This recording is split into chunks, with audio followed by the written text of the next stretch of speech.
Tonight, we'd like to recognize and thank the Mount Lebanon 5th grade band members for attending and helping the Blue Devil Band in the stands.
Okay, great.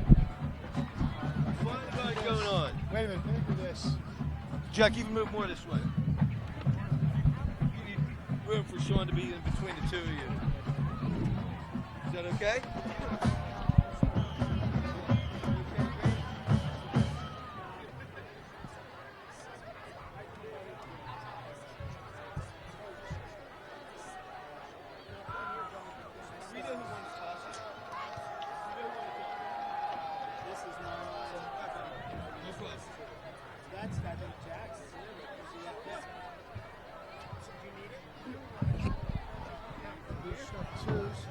Make sure my stuff's in front of me. I'm not trying to take over.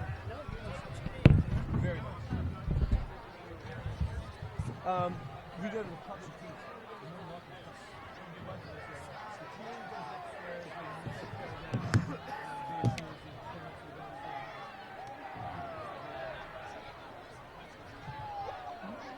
Public pizza, right? I'm probably very good and stuff. Good evening, ladies and gentlemen, and welcome to Lebanon High School Stadium. Tonight, our Blue Devils host the Penn Hills High School Indians Bring me up again. Southeastern Conference game. Penn Hills brings a record of 1-2 overall into tonight's game. It's going to be off right now. To Upper St. Clair 17-0 and defeated Cannon McMillan 57-20 in conference play. The Indians did lose to Central Valley 43-29 in non-conference action. The head coach of the Penn Hills Indians is Mr. John Peterman. Our Blue Devils bring a 3-0 overall record into tonight's game in the first 3 weeks of play. The Blue Devils first two victories over conference opponents Cannon McMillan and Baldwin and soundly defeated the Moon Tigers in non-conference play. Our Blue Devils are led by fourth-year head coach Mr. Mike Melvin. And now, ladies and gentlemen, it's my pleasure to introduce tonight's probable starters. For the Penn Hills Indians, at quarterback, it'll be number 3, Billy Kisner, or number 2, Cam Tarrant. Number 5, the running back will be Emil Frazier, or number 4, Tim Smith. Wearing number 12 and playing the slot back will be Malik Mathis. The wideout, number 24, is Noah Dipko. Wearing number 23, playing tight end, is Rick Squires. The left tackle, wearing number 58, is Jason Alston. At left guard, wearing number 61, is Josh Oakley. The center, number 53, Vaughn Flodine. Number 55, playing right guard, is Tyler Blanton.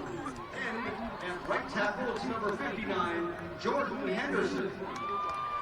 For the Blue Devils on the offense, at defensive end, it's number 65. Or check that, that's the Blue Devil defense. At defensive ends, it's number 65, Paul Gratton, and number 55, Cam Haley. At defensive tackle, number 66, Hunter Kazin, and number 71, Chaz Blango. At inside linebacker, number 33 is Eric Krause, and wearing number 51 is David All. At the outside backers, it's number 4, David Harvey, and number 6, Nick Tomasi. At the corners, wearing number 11 is Edgar Carilla, and number 12, Eddie Jenkins. And the safety is number 3, Jack Young. For the Blue Devils on the offense, at offensive guard, wearing number 62 is Chris Lippert. At offensive guard, number 66, Hunter Kazin. The offensive tackles are number 65, Paul Gratton, and number 74, Ken Schrader. The center, number 61, is Ian Walsh. At the slot receivers, it's Nick Tomasi wearing number 6 and Patrick Moeller wearing number 5. The wideouts, number 3, Jack Young, and wearing number 9 is Nate Bayer. The fullback, number 44, Tommy Graham. The halfback, number 20, Emmanuel Komalafi. And the quarterback, number 12, Eddie Jenkins. On the Indians' defense, at defensive end, wearing number 58 is Jason Alston. Number 61 is Josh Oakley. Playing defensive tackle is Malik Minard, wearing number 99, and Tyler Glenton at defensive tackle, number 55. The outside linebacker is Daryl Holloway, wearing number 9. The middle linebacker is Miles Ames, wearing number 20. And on the outside, it's number 23, Rick Squires. At the corners for the Penn Hills Indians is number 12, Malin Mathis. Number 36, Cameron Jeffries. Number 7 is the safety, Tyler Blue. And the safety, number 15, Zarius Britt.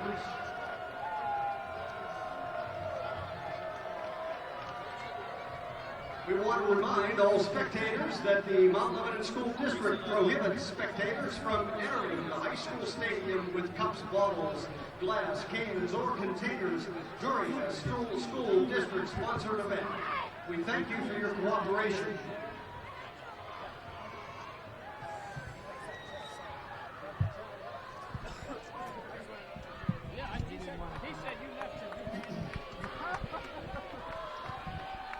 Tonight's official, the referee is Mr. Danny, Mark Sutton. beautiful sunset. Mr. Mike Conley. The linesman, Mr. Chris Donardo.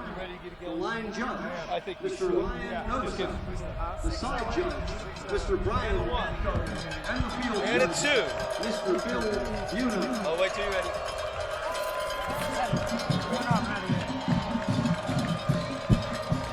Good evening, everyone, and welcome to Mount Lebanon High School Stadium for tonight's WPIAL Quad A Southeastern Conference matchup between the visiting Penn Hills Indians and our host, the Mount Lebanon Blue Devils. Hi, everyone. I'm Denny Pastufka along with Sean Fogarty. A pleasure to have you here with us tonight, and you can watch us on every home game at www.mtlsd.org. Click on Athletics and click on Mount Lebanon Live. Sean, tonight's matchup pits a 3-0 Mount Lebanon team against a 1-2 Penn Hills team. Let's start with Mount Lebanon. They've steamrolled their first 3 opponents, defeating Cannon Mac and Moon by identical scores of 48-14, and then coming back last week in their home opener against Baldwin, winning by a score of 43-14. So, I don't know, Sean, are we really that good, or have we not faced any stiff competition yet?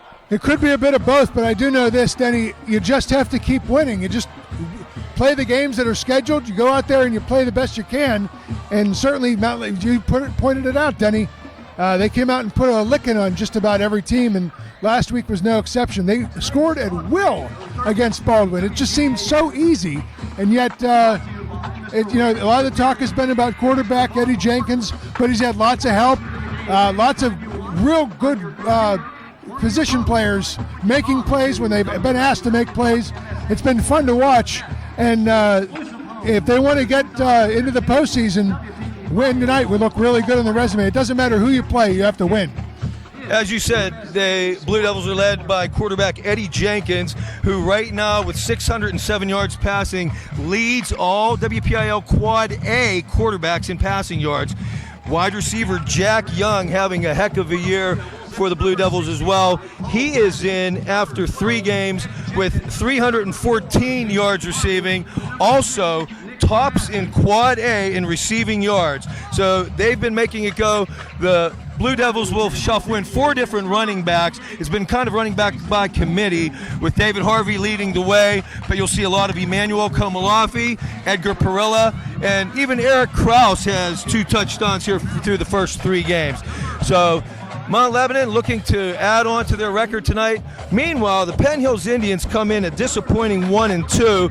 They are 1-1 in the conference, opening with a 17-0 loss against St. Clair, bouncing back in week 2 with a big 57-20 win against Cannon Mac, and then last week in a non-conference matchup, losing to Central Valley by a score of 43-29.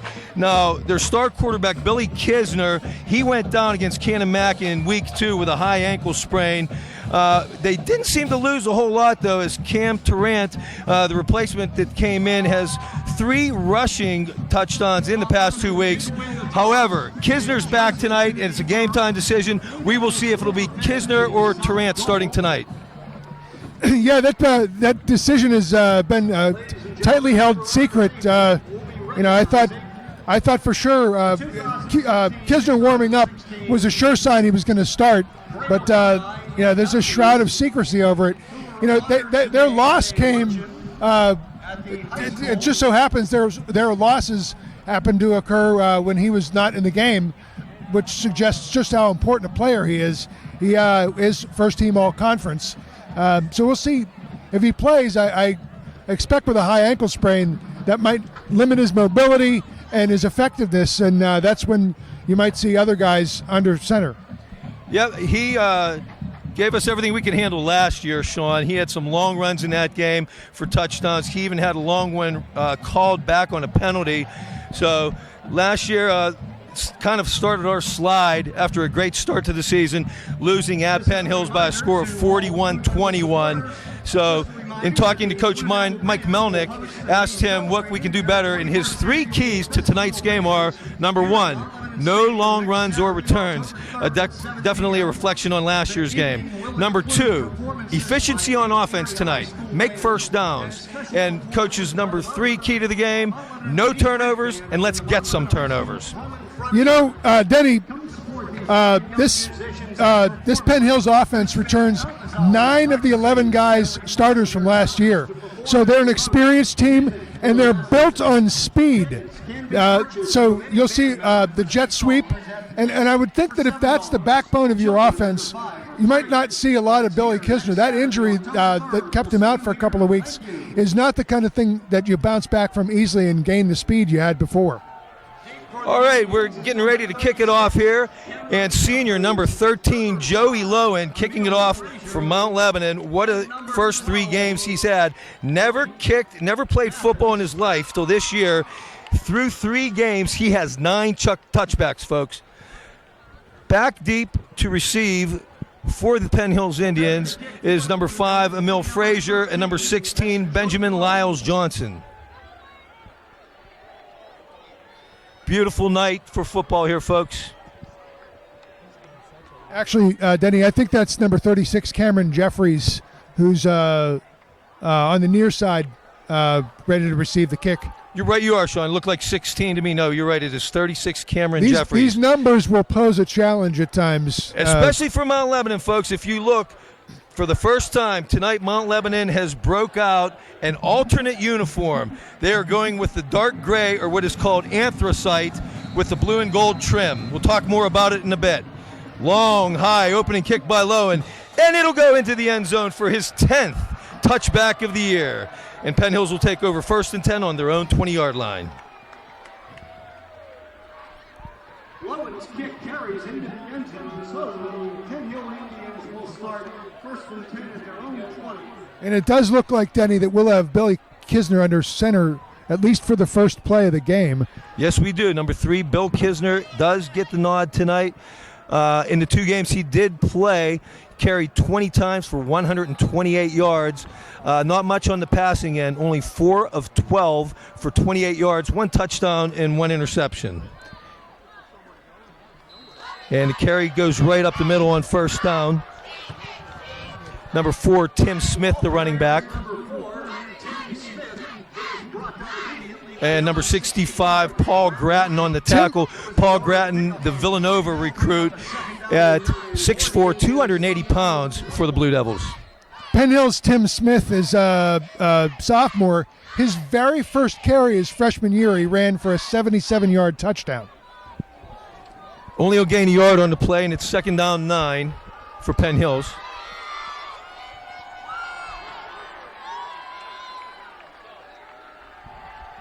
No running room again. Trying to pick up the ball carrier. That's going to be Kisner. Kisner with the keeper on that play. There was a fumble on the play. And he's coming off, Denny. I don't think he's injured. I think this is planned. Oh, he's not coming off. No, he just looked like he came out to get the play. Apparently, the ball was jarred loose on the play. Wasn't quite able to see who got the recovery for Penn Hills, but it's going to bring up a 3rd down and 14 at their own 16-yard line.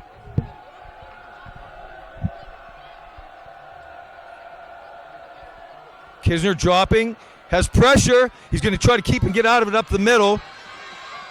And he's going to be brought down by number 71, Chaz Blango.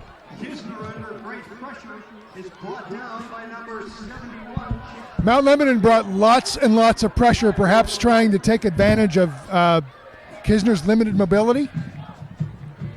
There is a flag on the play. Let's see what the call is here. And it looks like they're marching in Mount Lebanon's direction. So after a great defensive stand, and which should have been a 3 and out, The penalty is against the Blue Devils. it's going to be a big one. They're marching off 15, a personal foul. Did not quite get who or what the foul was. That'll be a first and Oh, face mask. So for the Penn Hills will carry on 1st and 10. Now they got to their own 35-yard line.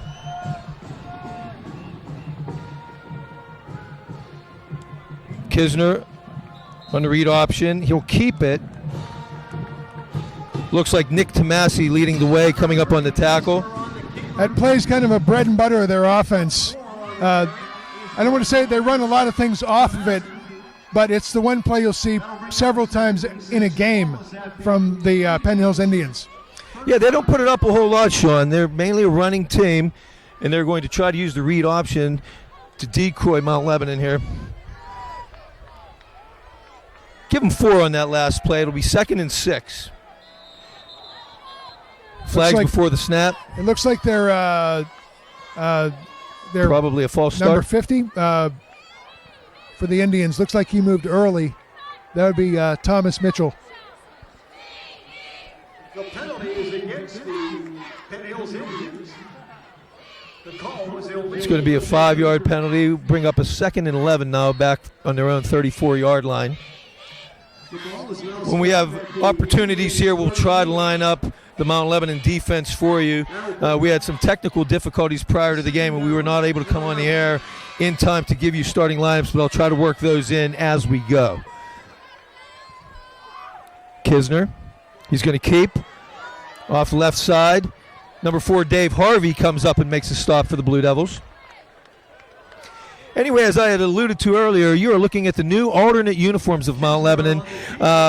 Back in the spring, the plans went into place to order an alternate uniform, and at one time we're looking at all gold, all a WVU, but Coach Melnick at the last minute went with the anthracite. They're a sharp uniform. We have navy numbers outlined in gold, gold trim on the sleeves, and gold striping down the pants. Kids love them. They all wore them to school, the game jerseys to school today. We got a straight handoff up the middle. It's going to be Tim Smith.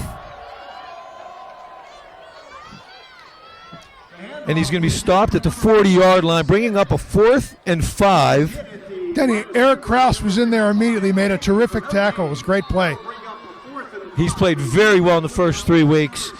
Number 24, Noah Dipko, on to punt for Penn Hills. Nick Tomasi back deep to receive. A long, high, booming punt. All the way back to his own 13-yard line was Tomasi. Tackled by Tyler Blue. Tyler Blue was not the only one down there. There were at least 3 other guys down there. That probably is a kick you'd want to call fair catch. I stand corrected, folks. It was number 3, Jack Young, back to receive the punt, not Tomasi that time. Having a little difficult time reading the numbers on the new uniforms with the dark on dark. But a booming punt going 47 yards back to the 13-yard line, and he's going to lose a couple. And Mount Lebanon will take over 1st and 10 from their own 10.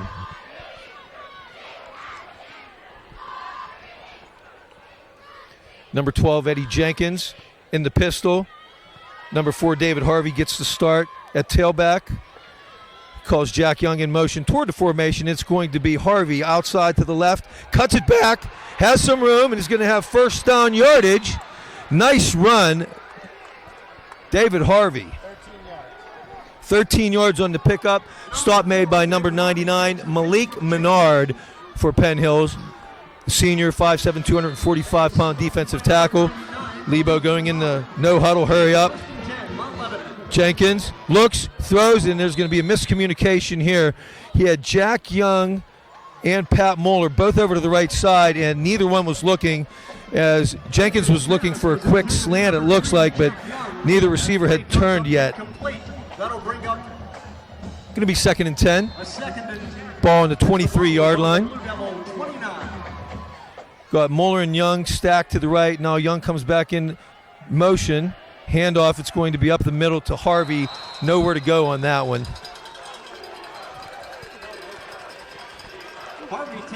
Number 53, Vaughn Flodine on the tackle. Vaughn Flodine. It is 3rd down 10 from the 23. 23. Still going with a 3-wide set, slot to the right, Nate Bear to the left. You have Tommy Graham in as a tight end. There's kind of a wing back on the right-hand side. Jenkins rolls, looks, throws, complete to Moeller, and he's going to be very close to the first down. Going to depend on the spot here. Needed to get out to the 33. That was Cam Jeffries, number 36, on the stop. Good route running. Knew where the sticks were, went after them, and managed to stay on the right side of the sticks to get the first down, Denny. Good catch, good run by Pat Moeller. Having a good start to the season. Came into the game with 8 catches for 111 yards and a touchdown. Quick pass out of the backfield. That goes to Harvey. Nothing doing there as he's met. Won't even get back to the line of scrimmage. He's going to lose a yard, actually, and it's going to be a 2nd and 11. Tomasi now in, also a receiver, so we have a trips look to the right. Edgar Perilla now in at tailback. Fake handoff to Perilla, and it's going to be a quick bubble screen to Tomasi. Nice little gainer, and he's going to be brought down by number 23, Rick Squires, one of the leading tacklers of Penn Hills. He'll get 6 on the play. It'll be a 2nd and 4 at the 39. Now we have trips left. Jack Young, single receiver wide to the right. Jenkins will look to the sideline as they signal in the plays. You have Coach Mo Richardson over there, along with backup quarterback number 14, Ben Hazlett. Jenkins looks complete. Oh, Tomasi met immediately by number 12, Malik Mathis, but it will be enough for first down yardage. He'll gain 6 on the play. It'll bring it out to the 45. We'll have 1st and 10, Blue Devils. It is a 1st and 10 for the Blue Devils from their own 45. Number 11, Edgar Perilla, still in at running back. Jenkins will fake to him, and boy, they came in hard that time. Pressure from 2 or 3 Penn Hills defensive linemen, leading the way, number 99, Malik Menard. They were in there pretty quickly, and not just one of them, Denny. Yeah, right up the middle, too. Yep. Not much protection on that play. He will lose, it looks like 5. It'll be 2nd and 15 from the 40. Young in motion. Jenkins will pitch it to Perilla. Perilla can't get around the outside as number 6, Gene Robinson, came up and made the stop for Penn Hills. Looks like he'll gain 2 on the play. It'll be 3rd and 13 from our own 42-yard line. A pickup of 2 on the carry. That'll bring up a 3rd and 13 from the Some confusion on the Mount Lebanon side. David Abadanza came into the game, who's usually a H-back, and now they switch and bring Tomasi in, so we have 4 wide. Jenkins drops, looks, throws to his left, in and out of the hands of Nick Tomasi, and it's going to bring up a 4th down punting situation for Mount Lebanon. I think Tomasi heard footsteps. Darrell Holloway was on his way to lay a blow, and I think he didn't want any of that. I will just set this down on the carpet. It'll bring up a 4th and 13. Number 15, Garrett Montilla, into punt. Having a good season, averaging 39 yards a punt through the first 3 games. Back deep for Penn Hills is Malik Mathis along with Jeremy Hamilton. Oh, straight up in the air, not a whole lot of distance on this Montilla punt, and it's going to roll toward the sideline. Let's see where they spot this. Montilla's kick carries out of bounds. Looks like about the 33-yard line, so that'll be a 26-yard punt where Penn Hills will take over 1st and 10 from their own 34-yard line.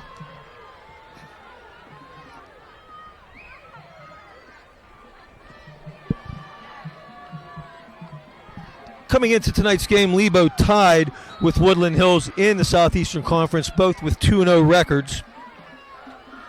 Kisner fakes, looks over the middle. Complete pass, number 1, Julian Major. Kisner's pass is complete. Number 1, Julian Major. That's going to be enough for 1st down yardage. Gets it out to the 49-yard line, so give them 15 on the gain, and they're going to be 1st and 10 on the Penn Hills own 49-yard line. That was a quick strike and a bullet of a throw, Daddy. Very nice play. Like I said, they don't throw it a whole lot, but they executed well on that one. It's really hard to defend that. Kisner fakes to Smith, keeps, and he's going to be caught in his own backfield. Looks like Cam Haley and Eric Kraus in on the play. Pressure is stopped by number 66. Grattan was applying pressure as well, along with Kazan.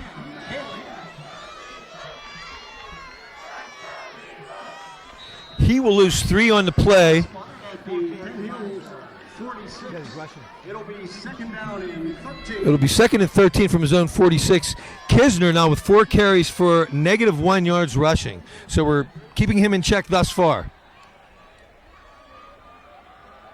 2 fake handoffs, and Kisner's going to keep, and once again, no room. He's going to run into the big 280-pound Paul Grattan. It'll be no gain on the play. That time he runs kind of a cross-buck option, and it. I'm not sure there was anywhere for any of the options to go. I think all the lanes were closed, and great job by the front 7 of Mount Lebanon to close all the gaps and to make sure that didn't go anywhere. Yeah, it's interesting that with all the misdirection, they're carrying up the middle for the most part. With their speed, I would think they'd want to go to the outside more. Kisner's pass into the right flat, going to fall incomplete, intended for number 5, Emil Frazier. And that's going to bring up a 4th down and another punting situation for the Indians. I don't think there was any opportunity to catch that. That was just not only at the feet, I think it was a few feet in front of the ball carrier. Yeah, dropped in a little bit low. It's going to be number 24, Noah Dipko, into punt. Jack Young back deep to receive once again for Mount Lebanon. Not as deep this time. A high, short punt by Dipko. He's going to get a little bit of a roll. It's going to be downed at the 31-yard line. So that's only going to be a 23-yard punt where we'll take over 1st and 10 at our own 31-yard line. Well, so far, field position has played a role in this game, this scoreless game. But I wonder if time of possession will eventually start to have an impact, given that this Indians defense has been out on the field, it seems, quite a bit more than the Mount Lebanon defense. Yeah, with the exception of the Cannon Mac game, they have sputtered offensively. Now we have another new running back in from Mount Lebanon, number 20, Emmanuel Komalafi, with a good hard run up the middle. As we told you, they will shuffle in 4 running backs, will the Blue Devils. Number 23, right outside linebacker Rick Squires on the tackle for Penn Hills. Give him 6 on the play, 2nd and 4, and here comes Komalafi again, busting it up the middle, enough for first down yardage. 23, Rick Squires once again on the stop, but it'll take it out to the 36-yard line where the Blue Devils will have a 1st and 10. Going with 3 wide and an H-back, Tommy Graham in the wing position. Komalafi, another tough, hard run, taking 3 or 4 Indians to drag him down each carry. He's going to get up to around the 45-yard line. 9-yard gain on the play. The ball carrier was number 24, Noah Dipko on the tackle. It'll be 2nd and 1. After 3 good hard runs, we have number 4, David Harvey, back in at running back, and he busts one up the middle, has running room. He's going to carry out to the left side. He may go. David Harvey, he gets dragged down right outside the 15-yard line. What a run by David Harvey. Busted it up the middle, and then once he had running room, broke it out to the left and was off to the races and got, like I said, caught right around the 15-yard line. By the time he crossed the line of scrimmage, Denny, he was already at full speed. 37 yards on that carry. This time it'll be Edgar Perilla up the middle as they're using their whole host of running backs. Number 99, Malik Menard on the stop for Penn Hills. 2nd and 5. It's going to be Perilla up the middle once again. Breaks a tackle. He's going to be close to first down yardage. Stop on the play made by number 99, Menard, once again. And did he get the first down? Yes, it's going to be 1st and goal at the 6-yard line. Jenkins, hands off. Not much running room that time for Edgar Perilla, number 11. We're going to bring up a 2nd and goal. 3 or 4, I'm sorry, Denny, 3 or 4 of the Indians players already have their hands on their hips. They're gassed, some of those guys. 2nd and goal. David Harvey back in, busted up the middle. He's going to gain positive yardage, probably down to about the 2, it looks like. Number 4, David Harvey. It'll bring up 3rd and goal. Ball spotted at the 2-yard line. Number 99, Menard.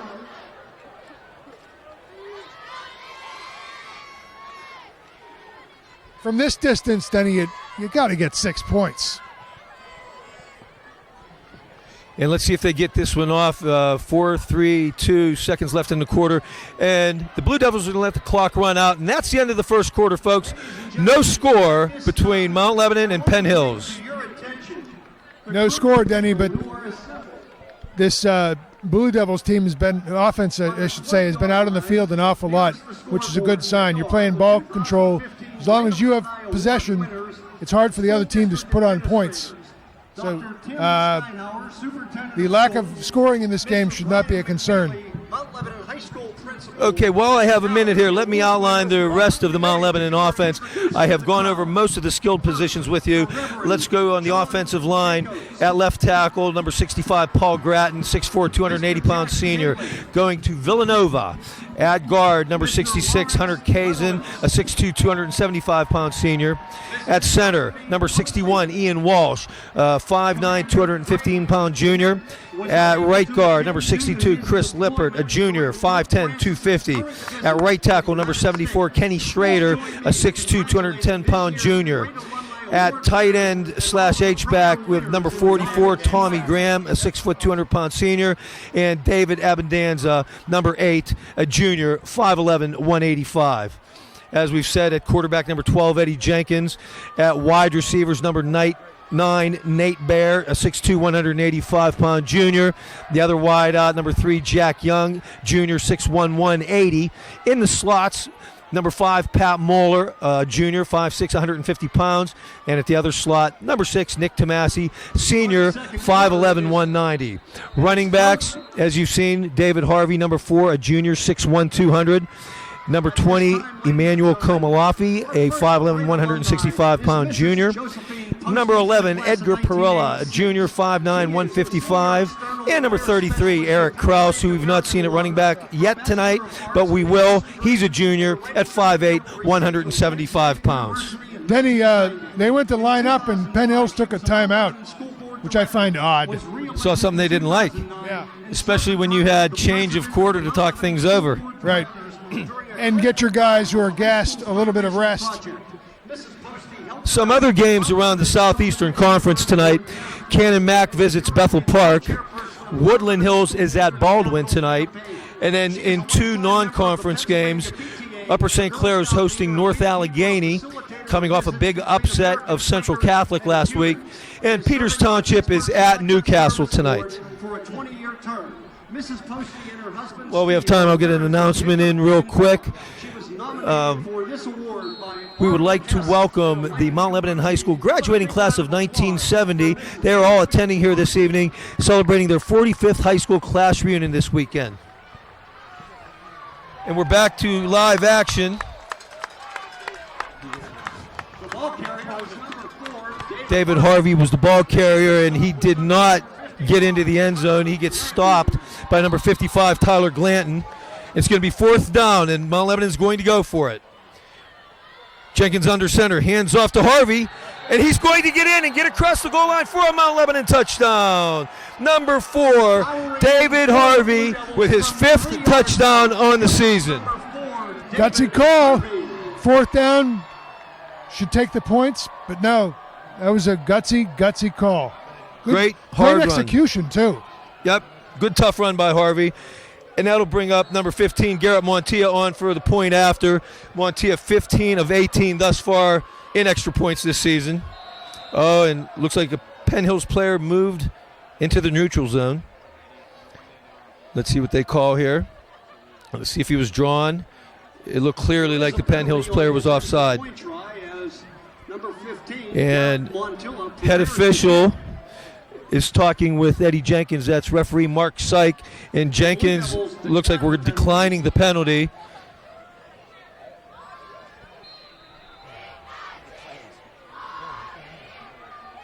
Montilla. Snap is done. The kick is up. And the kick is good. And with 11:37 remaining in the first half, Mount Lebanon 7, Penn Hills nothing. The scoring drive, Mount Lebanon 7 plays, 79 yards, eating up 2 minutes and 51 seconds. They got some really big guys on that front defensive 4 for the Indians, and Mount Lebanon pushed them around through that entire drive. Great to see. Kudos to that offensive line of the Blue Devils. Those are, I mean, I'm not joking. Those guys are 230 is the smallest guy on that offensive line or defensive line for them. It's moving around a lot of muscle. It really is, winning the battle of the line of scrimmage early on. Tomorrow's JV football game against Penn Hills will be at 10 a.m. at Penn Hills. Also, congratulations to our boys soccer team for defeating McKeesport this week. The boys will be at home this Thursday against Central Catholic.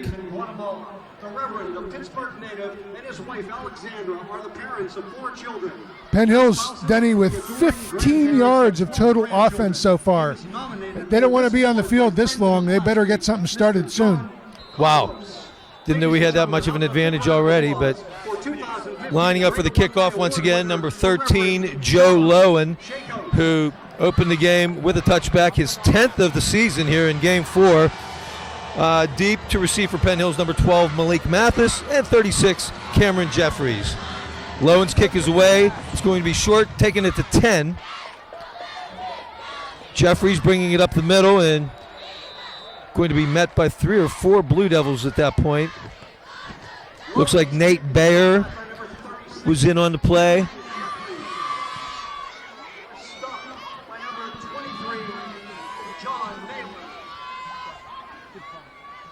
It is first and Okay, it'll be 1st and 10 at the 21-yard line for Penn Hills.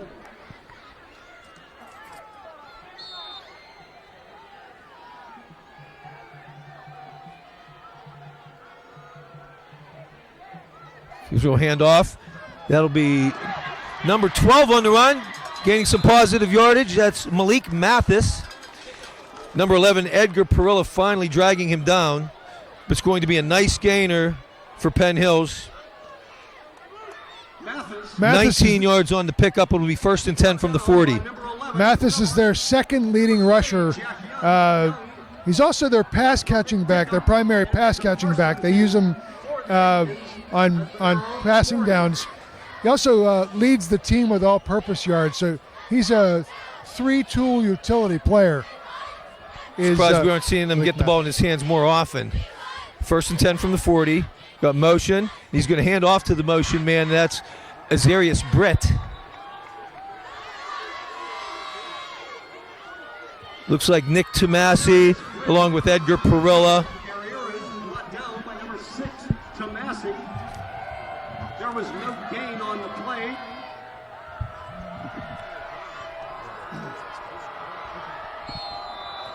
Check that. There was a loss of 2. Loss of 2 on the play. 2nd and 12 for the Indians from their own 2nd and 12 from the 38-yard line. Penn Hill's taking an exceedingly long time to get the play.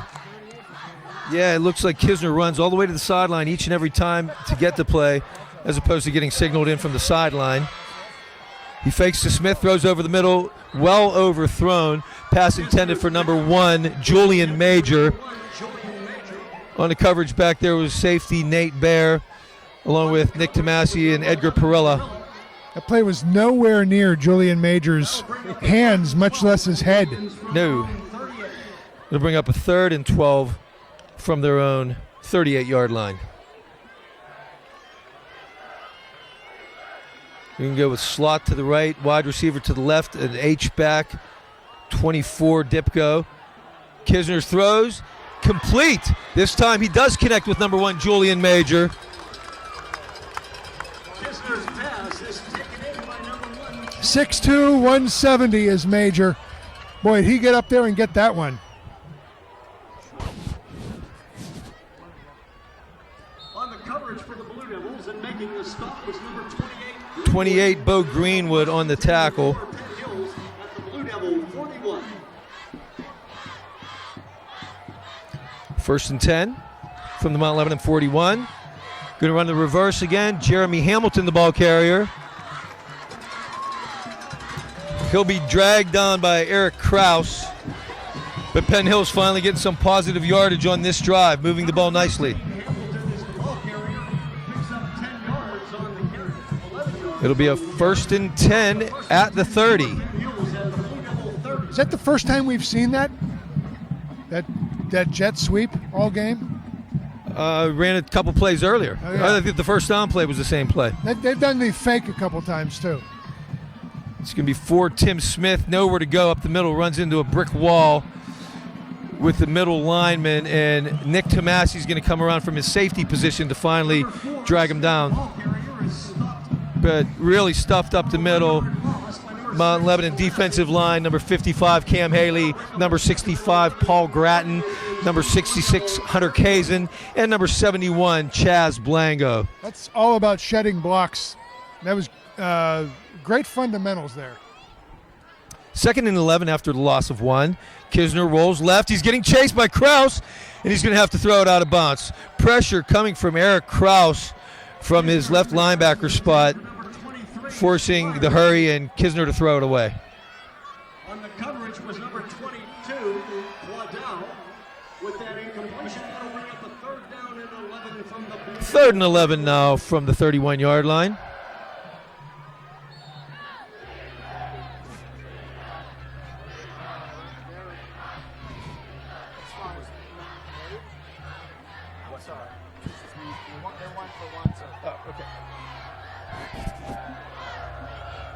Kisner fakes the handoff to Smith. He's going to throw long down the left sideline. Has a man. Oh, and batted down at the last second. A fine defensive play by number 22, Tyler Quado. Tyler Quado, senior, 5'6", 155-pound corner, gets there just in time to break up the play, and it's going to bring up a 4th down and 11. Terrific coverage. That could have been a real problem. Julian Majors, a fine wide receiver. The ball was just thrown to a spot. It was going to the spot. Coverage was there. Going for it on 4th and 11 from the Mount Lebanon 31-yard line. Whistles before the snap. It's going to be a timeout, Mount Lebanon. From the class of 1984, our next Bit of gamesmanship here.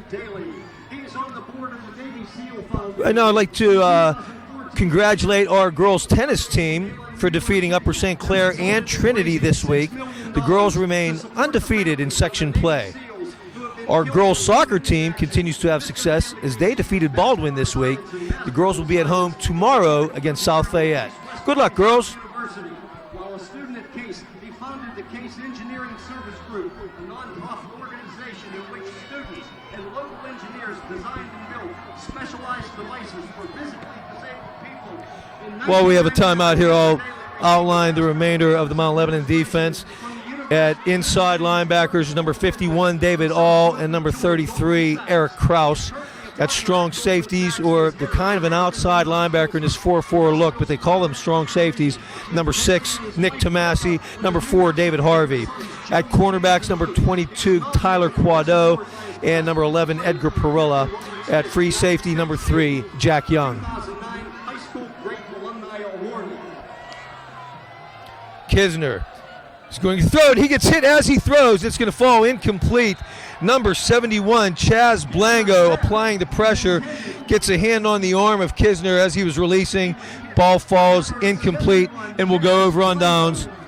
It'll be 1st and 10, Mount Lebanon at their own 31-yard line. Job of just pushing the pile backwards. I mean, just a great job. He was, even though the ball was finally released, there was no mustard on it. Did he get hand on New Jersey? I think he got the arm as he was releasing. But Chaz Blango has had a good first three and a half games now. Chaz did not play last year. Chaz did not come all summer to workouts. He showed up the first day of camp asking if he can rejoin the team, and had a lot of getting in shape to do during 2 weeks of grueling camp, but has played very well in the first 3 games. So here we go, 1st and 10 from our own 31-yard line.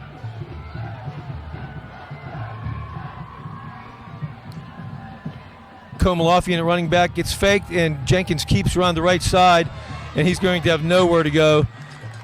In fact, he's going to lose yards on the play.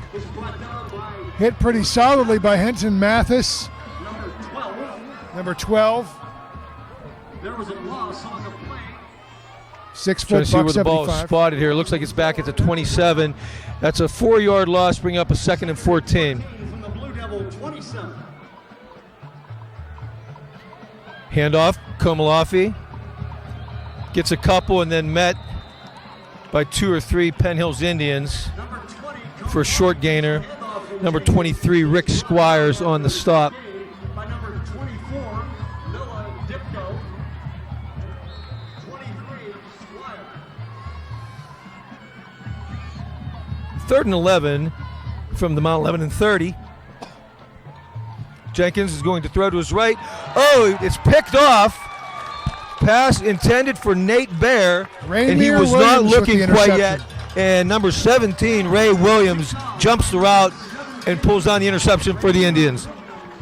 I'm not so sure. Was that a bad throw, or was it a incorrect route, or?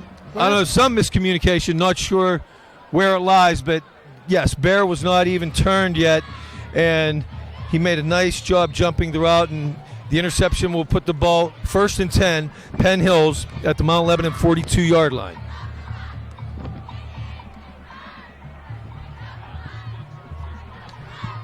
.12 coming on the reverse. This play has been working for them. That's going to be Malik Mathis on the carry. Finally brought down by number 4, David Harvey.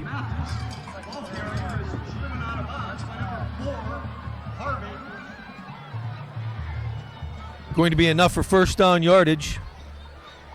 Gain of 12 on the play. 1st and 10 from the Blue Devil 30. It looks like one of the adjustments that Penn Hill's made between the first and second quarter is to open up the field width-wise so that you're using the whole thing and not just between the tackles. You're right, and they're going to run the same play. This time, ball carrier is going to be number 15. That is Azarius Britt breaking 2 tackles. Finally brought down by number 11, Edgar Perella. Number 15, Azarius Britt, the ball carrier, is brought down after a 5-yard He'll- pickup by number 11, Gorilla.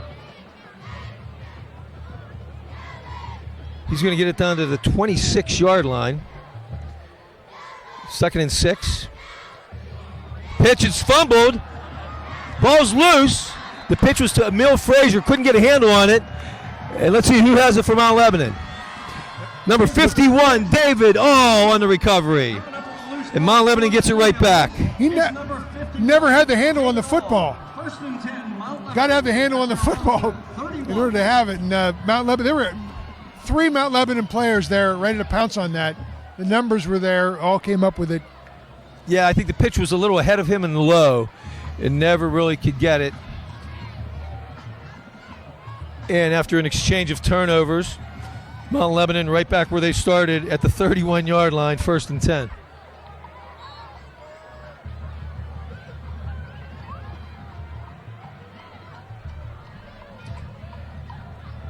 Jenkins was looking to throw quickly and nobody was looking back at him.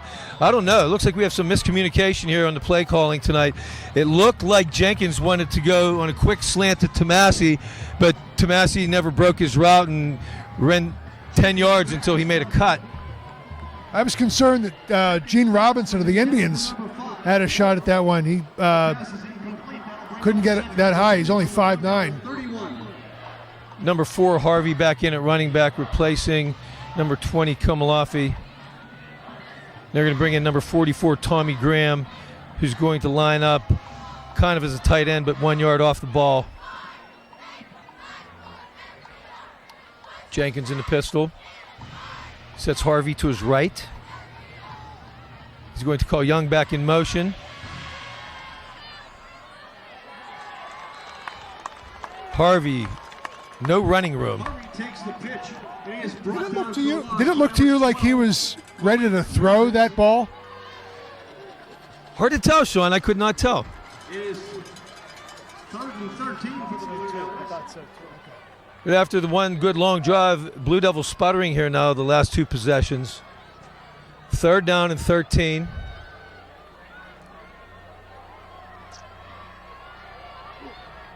And they're going to go 2 wide right. Graham in the wing. Wide receiver to the left, but they're going to hand up under the middle to Harvey. Gets a nice run out of it. And he might get first down. And he's going to go beyond the 50-yard line and finally gets dragged down at the Penn Hills 42-yard line. Nice run by David Harvey on 3rd and long to convert for the Blue Devils. Good job staying on his feet. He was turned around, twisted around, almost lost his balance, but stayed with it, kept his feet moving, and gained a few more yards. Komalafi back in for Harvey. No running room up the middle, trying to bounce it out, and he's going to be stopped for no gain on the play. Number 55, Tyler Glanton, defensive tackle on the stop. No gain. It'll be 2nd and 10 from the Penn Hills 43. Jenkins, quick look, bubble screen over here to Tomasi. Gets some positive yardage, but is dragged down by number 36, Cam Jeffries. Number 6, Tomasi. Put the ball on the 41-yard line. So a gain of 4. We have 3rd and 6. Jenkins, he's going to hand it off. Good hard run by Edgar Perella. Not going to be enough for the first down. Depends where they're going to spot the ball in this forward progress. We got a player down.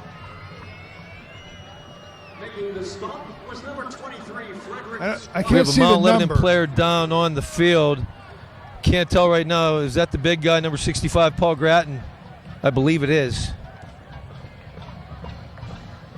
At this time, Well, I hope this is nothing serious. Mount Lebanon High School graduating class of 1970. Although he's waving off the trainer, not sure what this could be. Celebrating their 45th high school class reunion this weekend. Congratulations. The training court pointing to his right leg. Yeah, I can see now working on his right knee. For more exciting news and information, Oh boy, I hope this is nothing big. and teams, check out the Paul Grattan, as we mentioned earlier, the big 6'4", 280-pound senior, going to Villanova, on Facebook and Twitter. and the stalwart of both the offensive and defensive line of these Blue Devils. Mount Lebanon Athletics. It's tough to tell if they're working on his knee or his ankle, but it definitely looks like a right leg. Getting helped up now.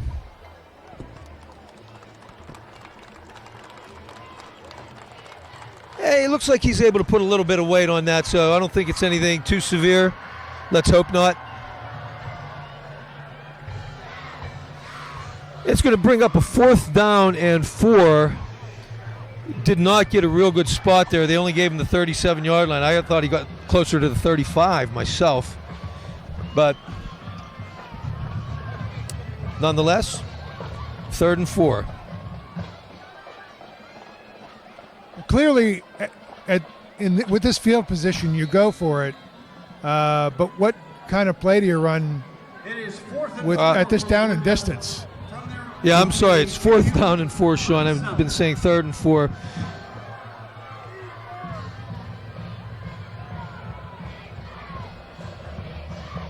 Jenkins starts the snap count now. He looks at the sideline for a signal. Rolls to his right, throws complete, and it is going to be enough for 1st down yardage. Number 3, Jack Young on the reception, his first catch of the night. Jenkins' pass is complete to number 23 Squires on the tackle, but it'll be enough for a 4th down conversion, our second one of the night. It'll be 1st and 10 Mount Lebanon at the 29. Handoff, hard run, but met immediately. Is that Komalofi in the game now? Yes, it is. And he's going to come right out. And we're going to go with a 2-back set. No, actually, David Harvey, number 4, looks like he will line up at quarterback. They've put in a few plays out of the Wildcat for David Harvey. So Eric Kraus, 33, is in at the running back spot now. And it looks like the direct snap is going to go to Harvey. Slot to the left, wide receiver to the right. Kraus steps up to the left. Harvey's going to run it right up the middle out of the Wildcat. A good hard run is going to be enough for 1st down yardage. I think he lost the football, Denny. Did he get it back? Yes. I don't see anybody signaling anything for Penn Hills. picks up the Blue Devil 1st down. He's going to take it all the way down to the 17-yard line. Gain of 12 on the play, 1st and 10 from the 17. Harvey remains in a quarterback and is going to run it again. Not as much running room met that time. A nice little 3 or 4 yard gain. No, it's only going to be 2. They're going to mark it at the 15, so we're going to have a 2nd and 8 at the 15. By number 50, Tyler Glanton on the tackle for Penn Hills. for Mount Lebanon. 2nd and 8. Jenkins back at quarterback. Quick throw to his left. Tomasi met rather quickly. Able to drag the tackler Cam Jeffries and Darryl Holloway a couple more yards. But it will bring up a 3rd down.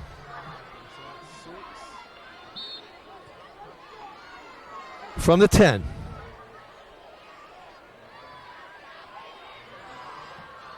Blue Devils have to get to the 7. 3rd and 3 here from the 10-yard line as Jenkins takes the signal from the sideline. Play clock down under 10 now. Jenkins throws, quick slant, complete to Tomasi, fights for the goal line. It's a Mount Lebanon touchdown. Nick Tomasi, quick slant, nice pass by Jenkins, hit around the 2-yard line and was able to drag the defender into the end zone, just nudging over the goal line for the touchdown. The Indians' defensive, no touchdown? and they're waving it off. Short of the goal line. It is a first and goal for the Blue Devils. The official from the left side here by the pylon came running in with both arms up, signaling touchdown. Obviously, one of the other officials overruled him, and they changed the spot. We're at about the half-yard line now. There were lots of hands up on that play, hands of Indians defensive linemen. I think that ball was tipped at the line. It very well could have been deflected and into the hands of somebody not wearing. Handoff goes to Harvey. He fumbles. Ball loose. Penn Hills and Eddie Jenkins both jumping in. Let's see who ends up with it. I think Penn Hills has this. Penn Hills ball. David Harvey never really even got to the line of scrimmage with it. There was a fumble on He got hit immediately. Ball squirted loose. the signal is Penn Hills recovered. Not sure who recovered. Daryl Holloway recovered the football. He's their cornerback, 6 foot, $175. Wow, shame for a drive to stop like that. Had it down to the half-yard line. It is Penn Hills, for the Indians from their big own play. 3. They're going to take over from their own 3. The good news is that there's only 1:28 to go, and they got to run the length of the field. Now number 2, Cam Tarrant in at quarterback. Kisner's still in the game, but was at a running back. The handoff went to number 4, Tim Smith. Carrier was number 4, Smith. He'll get it out to the 4-yard line, so a pickup of 1. Number 6, Tomasi. Kisner now coming out of the game, and as I said, 5'10", 165-pound junior Cam Tarrant, who started last week and came in for the injured Kisner on week 2, now in at quarterback for the Indians. We are now under 1 minute remaining in the half. Yeah, Handoff on the reverse, tackled in the end zone. Is this going to be a safety? Ball roll out of the end zone, a safety. Number 12, Malik Mathis, The ball carrier took a handoff coming from the left wing, a play that has been very successful so far in the second quarter, but Paul Grattan back into the game, corrals him in the end zone. It's going to be 2 points for Mount Lebanon as they take a 9-0 lead with 45 seconds remaining until halftime. David Harvey looked like he had a shot at getting that ball, and his momentum, the centripetal force of his body twisting around as he dove to the ground, flung the ball inadvertently out of bounds, and that's what resulted in the safety. Otherwise, that would have been 7. Yeah, 6. if we could have fallen on the ball, could have been.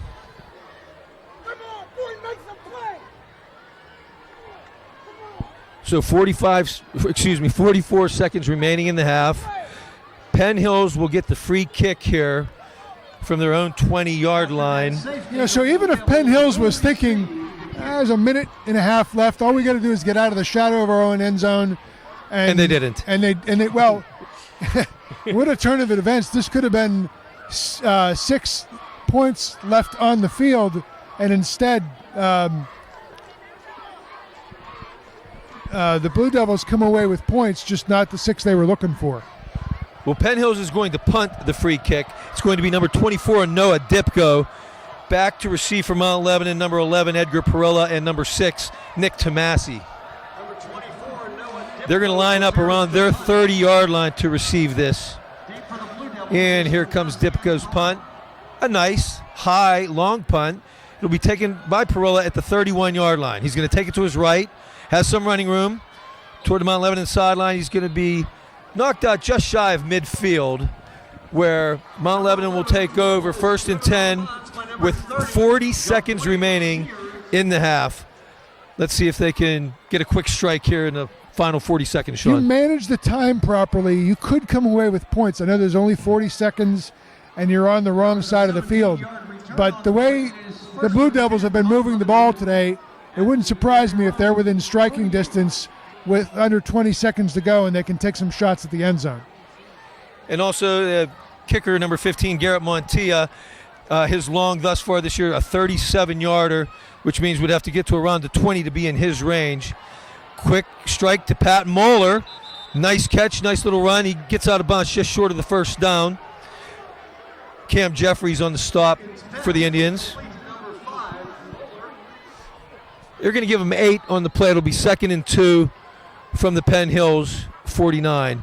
Timeout on the play.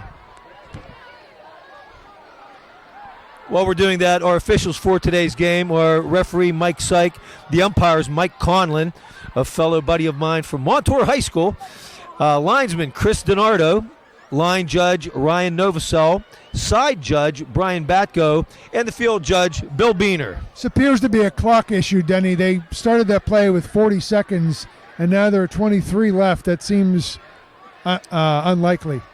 Given that he was he went out of bounds, that should have stopped the clock, right? I would think. A play So let's that see if they're lasted going no more to than adjust. 6 seconds. Referee Mark Syke now over talking to head coach Mike Melnick, who is motioning up to the press box. Let's see if they change the time on the clock. And while they're doing that, by the way, I mentioned our officiating crew. The field judge, Bill Beener, who is in the secondary right now, is father of Colt Beener, a Mount Lebanon player who graduated back in 2011.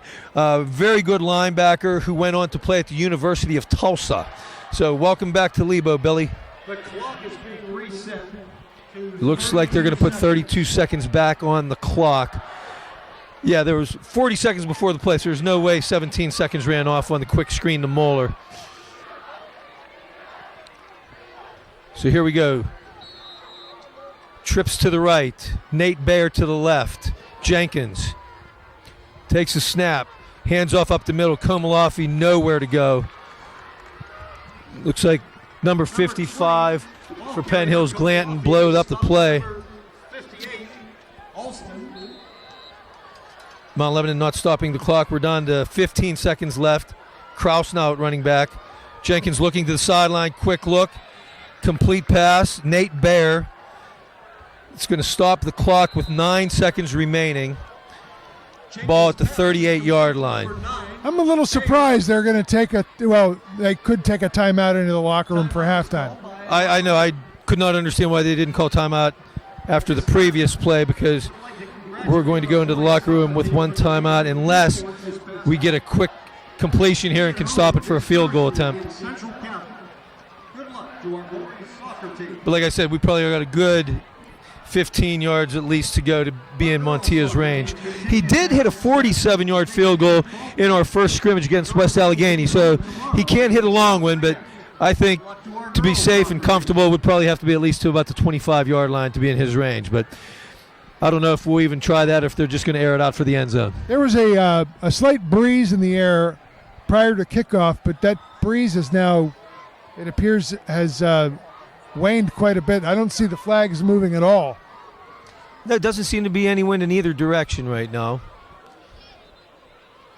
So let's see what fourth-year head coach Mike Melnick is drawing up here with 9 seconds remaining. I would imagine the Indians will counter by playing prevent, trying to keep all the Blue Devils players in front of them and try to make sure that the tackles are being made inbounds. Force the Blue Devils at least to burn a timeout. Well, let's see what we got. We have Nate Baer to the left. We have a bunch to the right with Jack Young, Moeller, and Tomasi. Kraus still at running back. Jenkins takes a snap, looks. He's going to throw to his right. Incomplete. Pass intended for Nick Tomasi, but there was very good coverage on the play by Penn Hills. Number 23, Rick Squires, and number 12, Malik Mathis, also there on the play. It looks like Squires is the player down after the play. Denny, I could hear that all the way up here. That was a pretty hard hit. He's face down. Tonight's game is being broadcast on the MSA Sports Network and Talk Radio. Yeah, all three players kind of met simultaneously. Looking at the replay here. And yes, Rick Squires did take a nice hit on the play. Let's hope this is nothing serious. That's the kind of play, Denny, nowadays when I see it and I see a guy not get up immediately, I get real nervous. And I don't care who it is. The MSA Sports Network. And they've rolled him over onto his left side, which is good news. There's 2 seconds remaining in the half. We'll give you Eddie Jenkins' numbers while we have a moment. He is 9 of 14 for 67 yards. So a little behind the pace of where he was the past 3 weeks. But then again, in the past 3 weeks, he basically got taken out in the first series of the third quarter because Mount Lebanon was up with a mercy rule clock running in the past 2 games.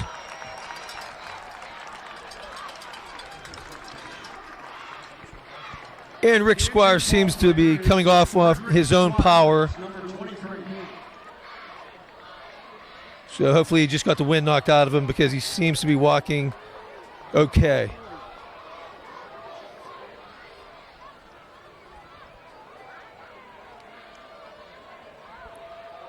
Very interesting. We have sophomore quarterback number 7, James Stalker, in the game. I'm guessing because he has a very strong arm, and they must think he has the best chance to get it to the end zone on this Hail Mary attempt. And he does air it up for the end zone. It's going to be short, though, and it's going to be picked off. Number 12, Malik Mathis. He's bringing it up. He's crossing midfield, or actually gets pulled down right before midfield. That was kind of dangerous. Paul Gratton finally brings him down for Mount Lebanon, but that'll do it for our first half. Score, Mount Lebanon Blue Devils 9, the Penn Hills Indians 0. That was not the way you wanted to end the half. Bat that thing down. Thank God that's all the further he made it. Well, folks, we're going to take a brief break here. We're going to come back with halftime stats in a few minutes, and then following that, we'll let you watch the Mount Lebanon Blue Devil Marching Band.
Concentrate.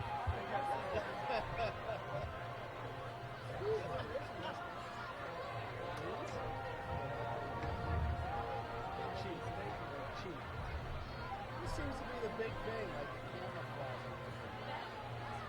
Sneak up on.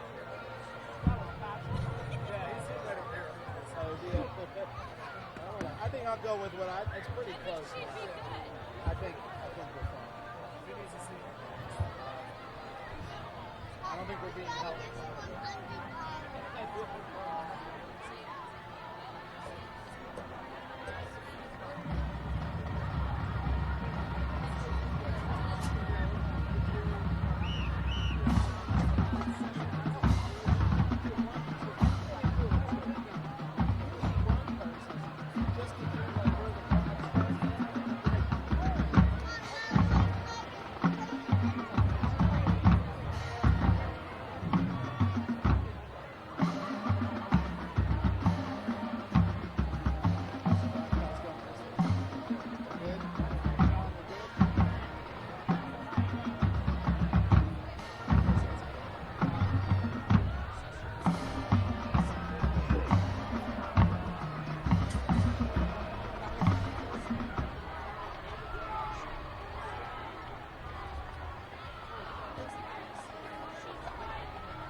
Husky that were tapping. This is the voice of the man, Eric Cooper, saying thank you so much for your attention and support this evening. And now coming up next, we're all going to have a wicked good time in the sounds of the Mount Lebanon Marching Band. Thank you.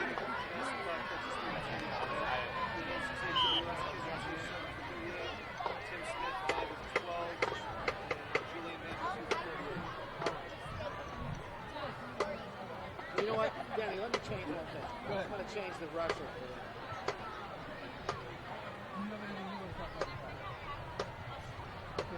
Ladies and gentlemen, we proudly present the 2015-2016 Mount Lebanon Blue Devil Marching Band under the field direction of drum majors Katie Anderson and Reed Ullery.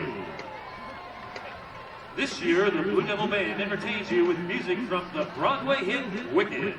We will perform No One Mourns the Wicked, Popular, featuring flute soloist Amy Howard, Dancing Through Life, For Good, featuring trumpet soloist Luke Wazowski, and our conclusion, the showstopper, Defying Gravity.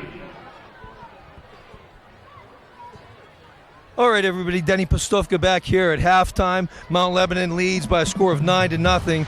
Let's give you some halftime stats here. Starting out with Mount Lebanon, 192 total yards in the first half.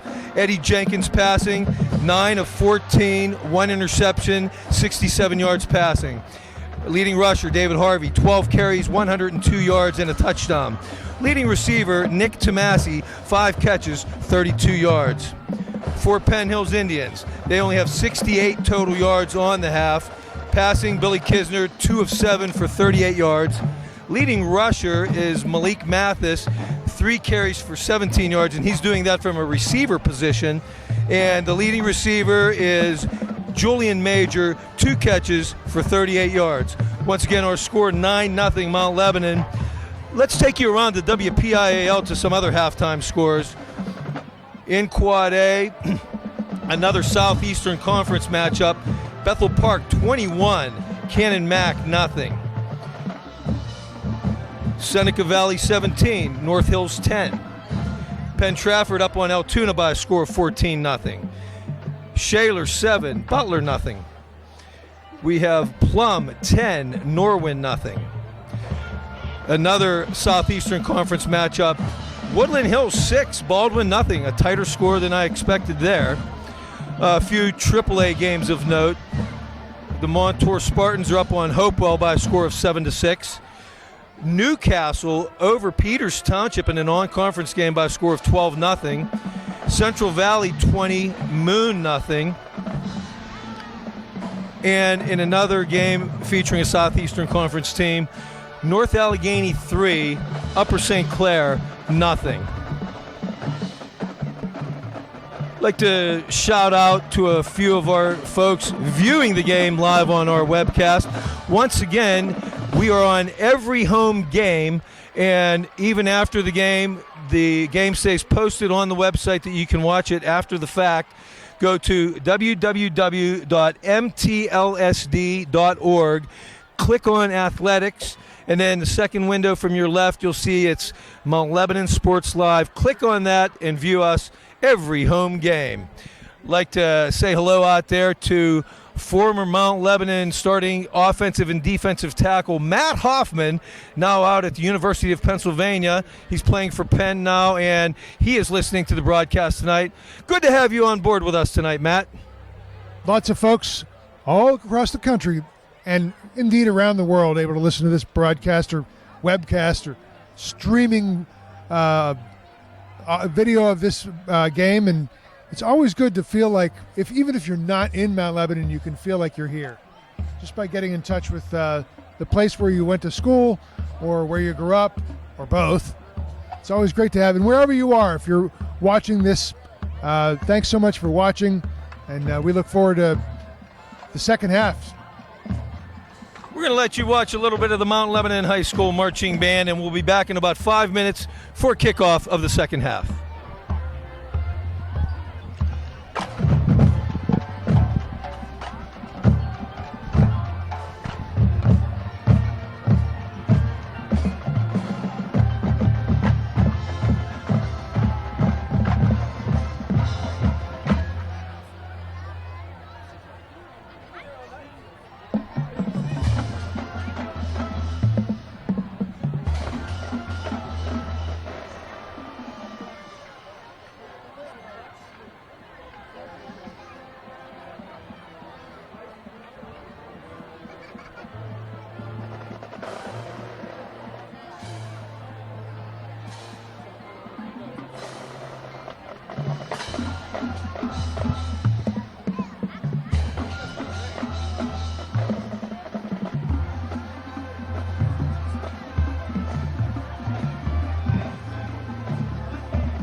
captain is Jimmy Robb.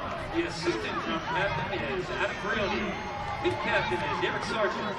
The assistant pit captain is Nico Ricciuti. Guard captains are Stephanie Lovell and Sarah Scott. Rock head captains are Holly Baker and Elena Daniels. Ring captain is Ellie Blair. Brass captain is Luke Wasowski. And assistant brass captain is Alan Fry. The Mount Lebanon Blue Devil Marching Band is under the direction of Jason Cheskowitz, who is assisted by Rick Minotti and Ron Spang.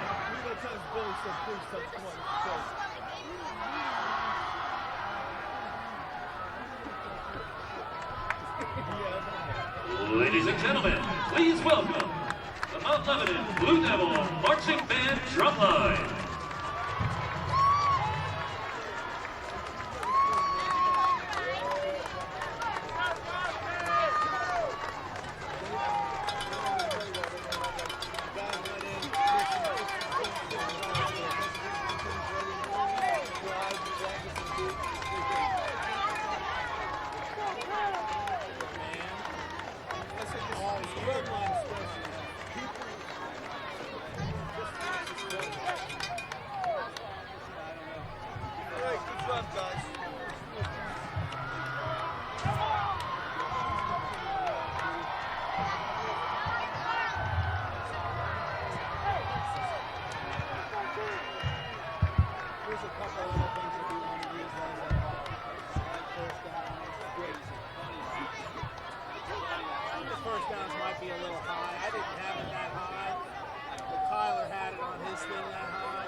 Hello, everyone. We're back. Going to be awaiting the second half kickoff here momentarily. Our halftime score, Mount Lebanon 9, Penn Hills nothing.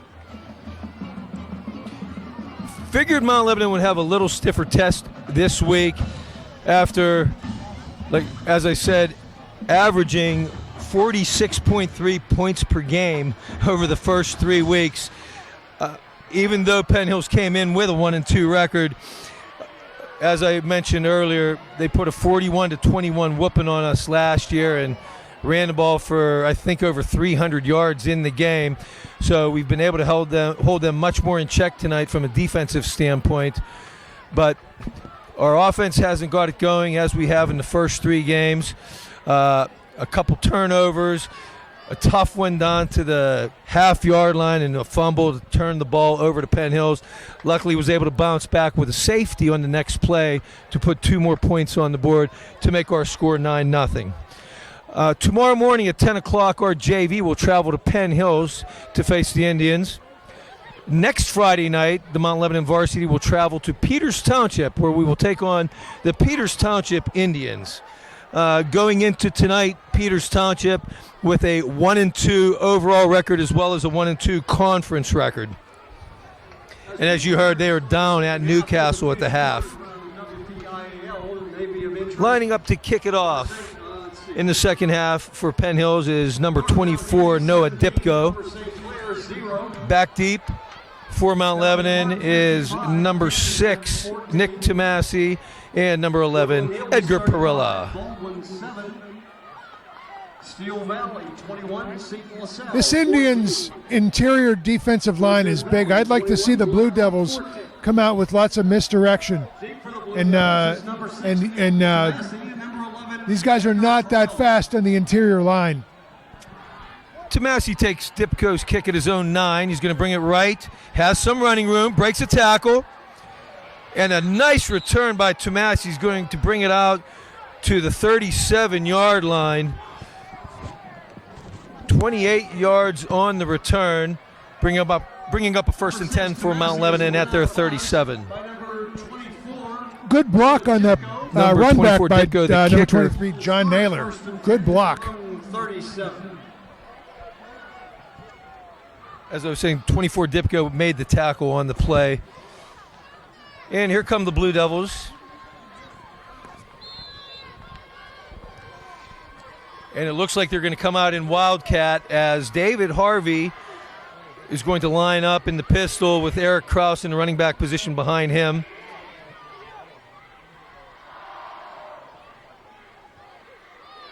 Harvey's going to take it to his left, cut it up the middle. Nice cutback. And a good hard-fought carry. Going to pick up about 4 on the play. 23, Rick Squires, who came off the field late in the first half, seems to be all right. He made the tackle on the play, and it's going to be 2nd and 5. Jenkins back in at quarterback now. Harvey moves back to running back, Kraus out of the game. You got Pat Moeller split to the right, Tommy Graham at an H-back, Jack Young in the slot, and Nate Bear wide to the left. And the handoff's going to go to Harvey. He has great running room.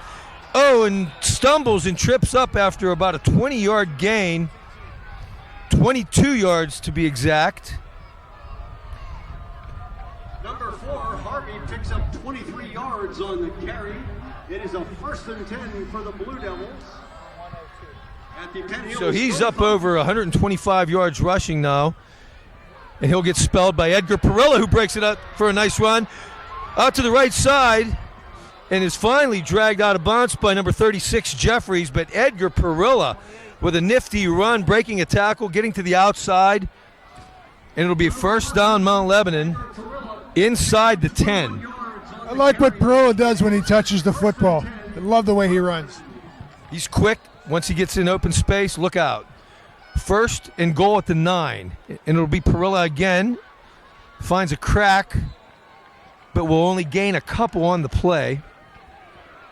Perilla takes the handoff. Number 20, Miles Eanes on the tackle.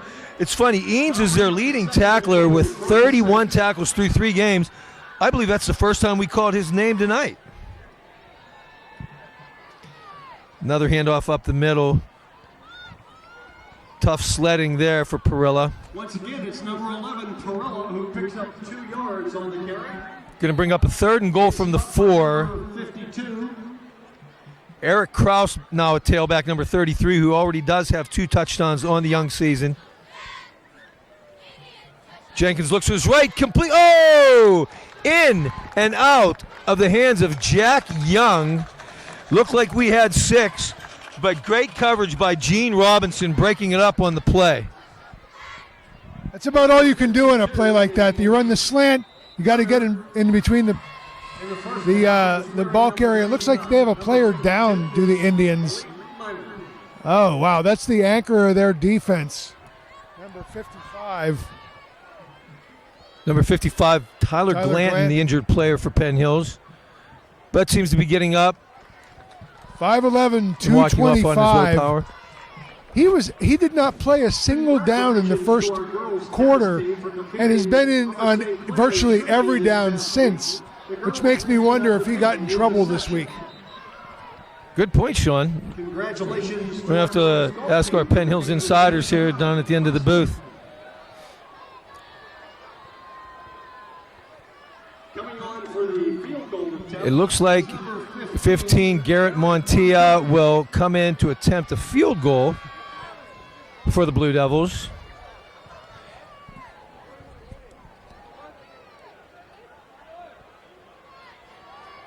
And it looks like it's going to be spotted around the 11-yard line, making this a 21-yard attempt. Montilla 2 of 2 on the season, 37 yards being his long.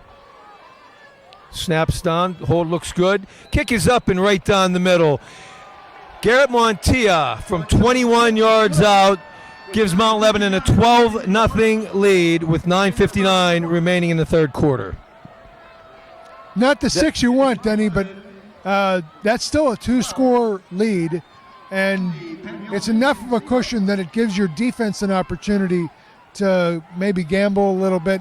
The Indians have to get some offense going. They've been sluggish except for spells during the second quarter when they looked like they were moving the ball pretty well. They've been fairly anemic. Well, Mount Lebanon, that's what they needed to do to start this second half. Drive was a 5-play, 54-yard drive, taking up 1 minute and 41 seconds.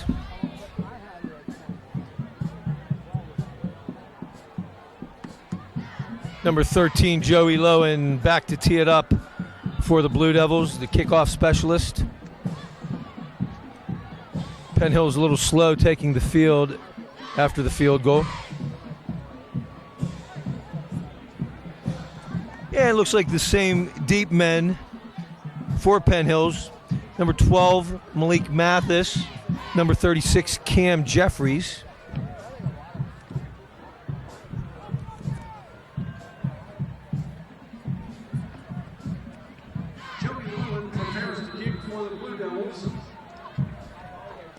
If you joined us late, once again, if you notice, Mount Lebanon suited up in their new alternate uniforms, the dark gray, which we call anthracite, with the blue and gold trim. Here comes Lode's kick. A high kick, but not as deep. Going to be taken at the 10-yard line by Mathis. Has running room up the middle. Oh, and is tripped up by number 28, Bo Greenwood.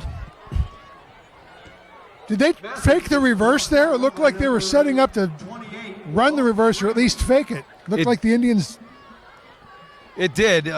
Luckily, they were able to hang on because Mathis has some great open field speed and was able to be dragged down to this 31-yard line where the Indians will take over 1st and 10. Kisner back in at quarterback for Penn Hills. And they're going to run it again. The same play. The handoff goes to 12. Oh, a great open field tackle.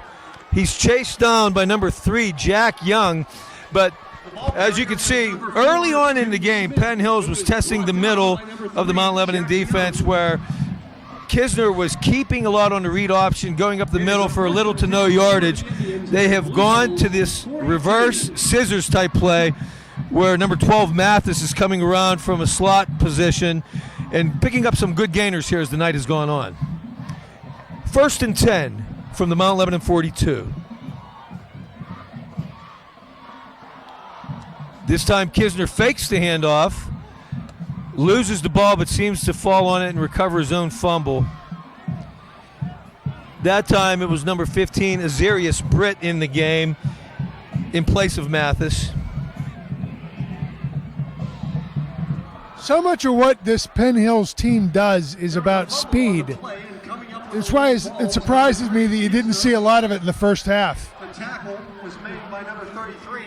Not surprised, though, that they're trying the boundaries and trying to get the ball on the edge more than they did in the first half. Kisner fakes the handoff. He's going to roll left. Looking. He's being chased, and he's going to be shoved out of bounds by number 71, Chaz Blango, with great pursuit on the play. Yeah, I mean, that's a quarterback with speed, and you had a big one just chase him down. That's great work. Is he injured? Kisner? No. There was a loss of 1 on the carry. That spots the ball at the Blue Devil 43. It looked like Blango was limping a bit and seemed to struggle to get back to the huddle. Oh, I didn't notice, Sean. He's still in there. A front four of Haley, Grattan, Kazan, and Blango. Kisner fakes up the middle, throws across the middle, complete. It's number 1, Julius Major. He's off to the races, and he's going to take it to the end zone. 43 yards for a Penn Hills touchdown. Kisner's pass is complete to number 1, Julian Major.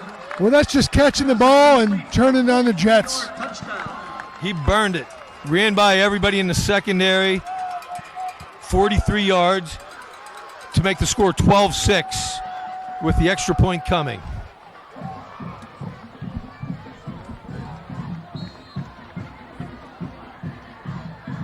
Number 38, Eric Antonucci, on for the point after. And looks like somebody may have jumped. Looked like Edgar Perilla from the left end of the Mount Lebanon formation. And indeed is going to be encroachment. Offside Mount Lebanon.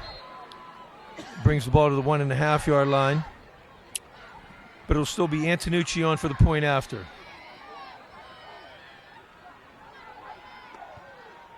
Kick is up. Kick is good.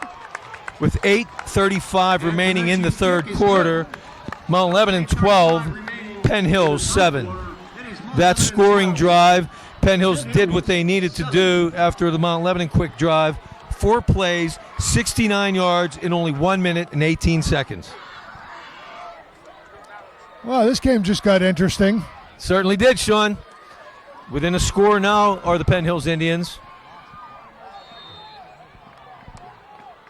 And let's see if Mount Lebanon can answer here with another quick drive of their own. Out to kick off for Penn Hills, number 24, Noah Dipko once again.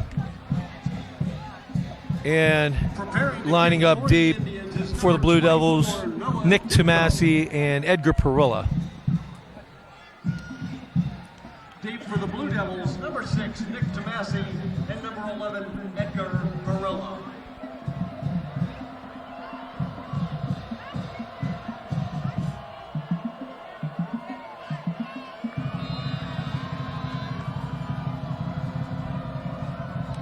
And here comes Dipko's kick, a low wobbly kick. Perilla's going to take it at his own 11, heading toward the right sideline. No running room, and he's going to be knocked out of bounds, shy of the 20. Really had no blockers there. Number 21, Terry Smith, and number 41, Brandon Porter, knocking out of bounds. And the Blue Devils will take over 1st and 10 at their own 18.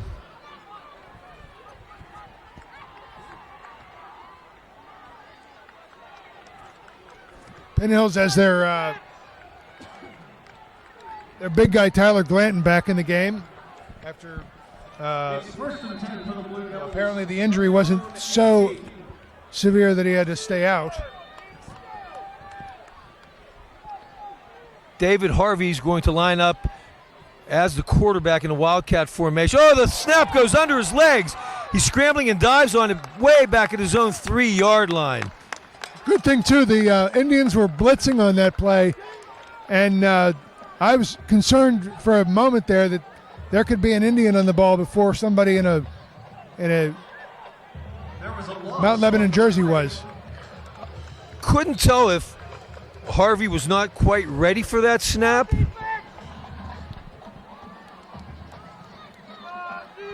No, as I watch the replay, it's just a low snap that bounced at his feet and went right under his legs. Handoff up the middle, nothing doing.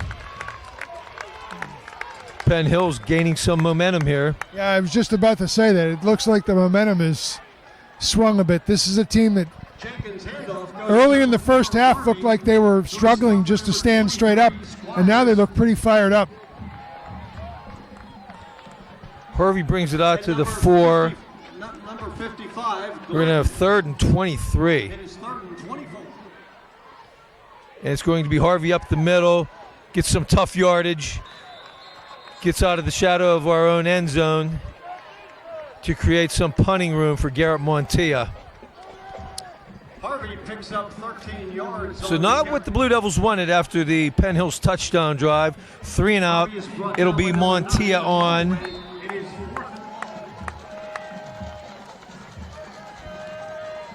Back deep is number 3, Kisner, along with number 12, Mathis. So you got 2 burners back there. I don't know who you kick it away from. Well, Montilla's going to do the running rugby-style punt. Gets good height on it. Lands inside the 50, and he's going to get a good roll. So this is going to work out pretty well for the Blue Devils. Montilla's punt is down at the That's a good punt. 43-yard punt. Let's make it 42, where Penn Hills will take over 1st and 10 from their own 41-yard line.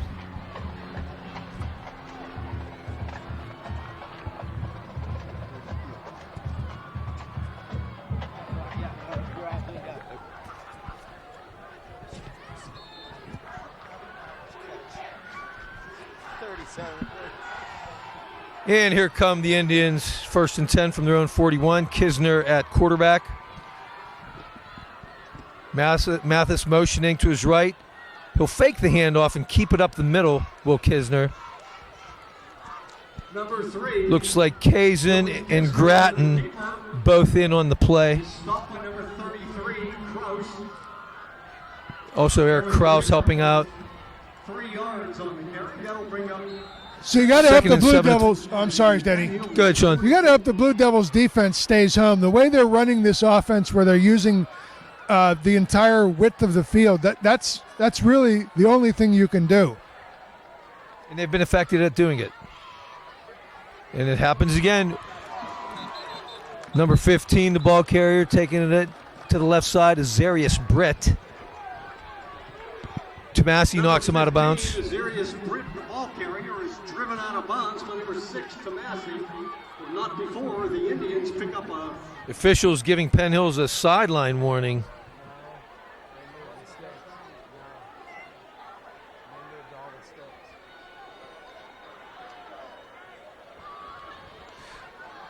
Ball just across the midfield stripe. First down marker was reset. We'll call it the 50.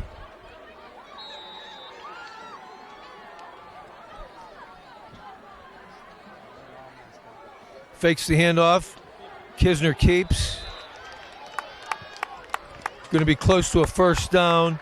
Chaz Blango on the stop. And it will be enough to move the sticks.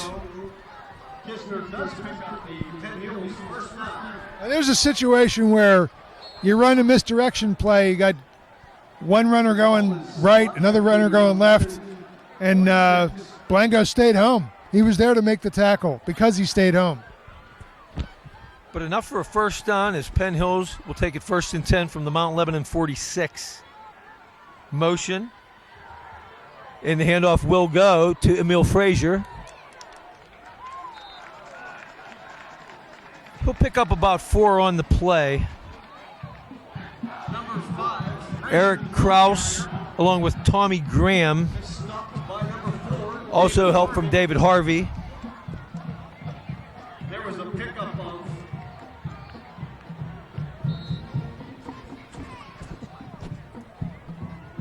3 yards on the carry. That'll bring up a 2nd and 7 from the Blue Devil 43. Yeah, sorry, that was Harvey. At first we thought it was 44, but no, it was for Harvey. 2nd and 7. ball at the 43. And Kisner's going to fake the handoff and keep. We got a flag late. Kisner would have picked up about 3 on the play, but let's see what this flag is. This looks like it's going against the Indians. Number 3, Kisner, the ball carrier, picks up 4 yards on the carry. Is brought down by number 33, Kraus, but we do have a penalty on the play. Officials will huddle. Yeah, this is quite a discussion. I'm not really sure what they're talking about. It's going to be on Mount Lebanon. Could this be a face mask? I believe it is. Could not see the signal, but it looks like they're walking off 15 yards. Ugh. That'll put the ball at the Wow. Mount Lebanon 24. It is 1st and 10 for the Penn Hills Indians. That'll take Penn Hills down to the 24-yard line of Mount Lebanon. And the drive continues.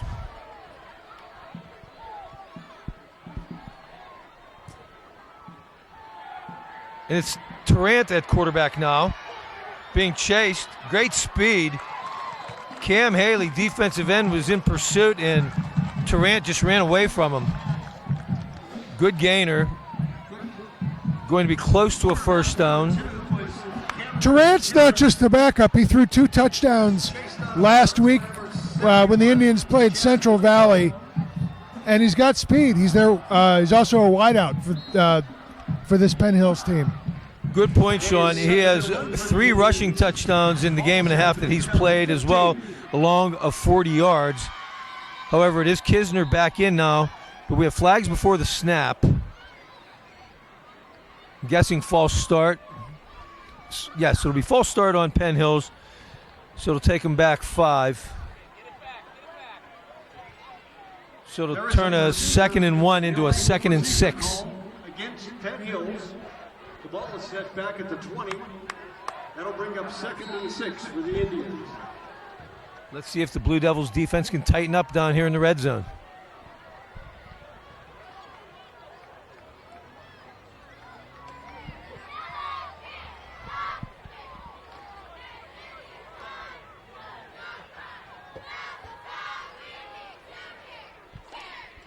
Fake, and now gives. Number 4, he fumbles Tim Smith, and Mount Lebanon's going to come up with it. Yep. It looks like number 11, Edgar Perilla, comes up with the loose ball. The ball hit the carpet and right up into his gut. He just swallowed it up and fell to the ground, and that was the end of the play. Very opportune timing for Edgar. And I'm not sure Smith ever had a good handle on that from the get-go. No, I don't think you're. I think you're absolutely right about that. So, Mount Lebanon, fortunate, gets it back here. 4:15 remaining in the third quarter. 1st and 10 from their own 15-yard line. Jenkins hands off to Komalafi. Good hard run up the middle. Breaks a tackle. Looks like he's going to get about 5. Komalafi picks up 5 on 58, Jason Alston on the stop for the Penn Hills Indians. Love the way Komalafi runs the ball too. It's almost as if as soon as he has a defender on him, he says, I can get a couple more yards out of this. He's ran hard all night. David Abedanza now in. He's at the wing back, like a tight end, but a yard off the ball. Low snap. Jenkins pitches to Komalafi, makes a nice run out of it. Looks like it's going to be enough to move the sticks. Number 20, Komalafi takes the pitch. It'll be 1st and 10, Mount Lebanon at the 27-yard line. Miles Ings, but it is a 1st and 10. Komalafi will take a breather, and David Harvey back in the game.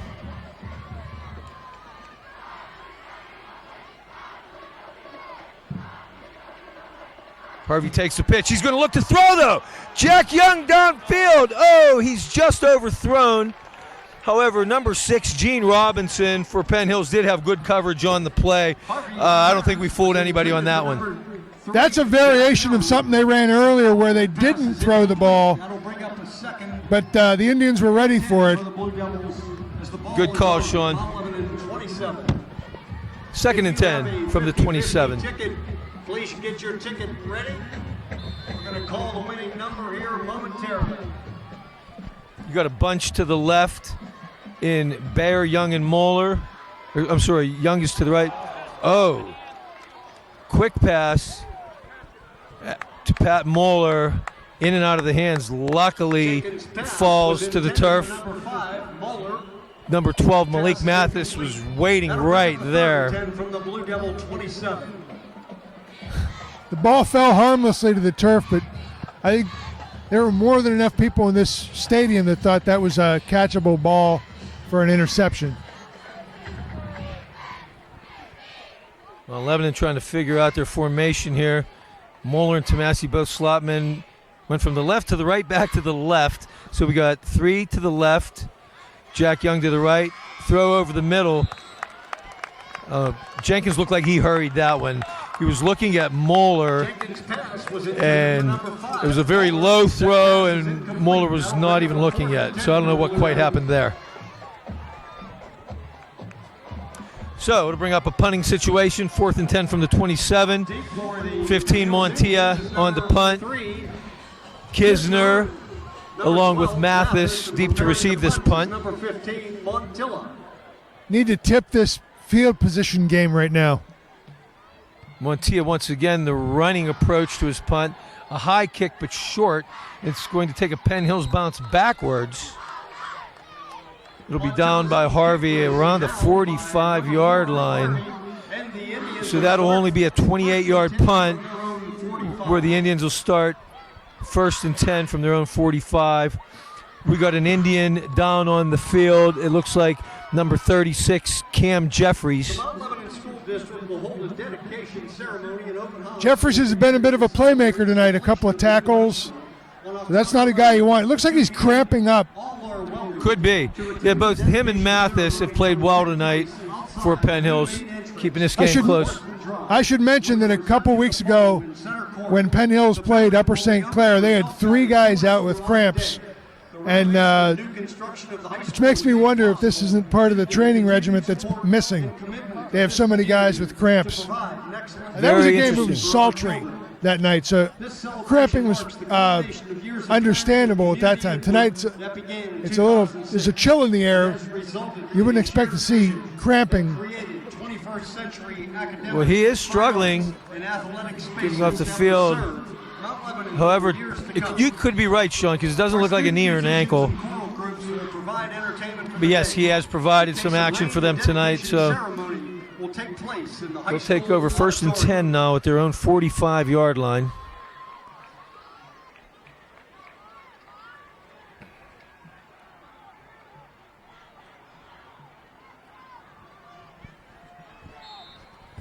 The Mount Lebanon passing game just hasn't been clicking, hasn't been able to get it going tonight. It's been, in a word, frustrating. Kisner calls Mathis in motion. Fakes, throws over the middle, high throw. Pass intended for number 23, Rick Squires, but well overthrown. Didn't have a chance at that one. Otherwise, that's a first down and more, maybe. Perillo on the coverage on the play.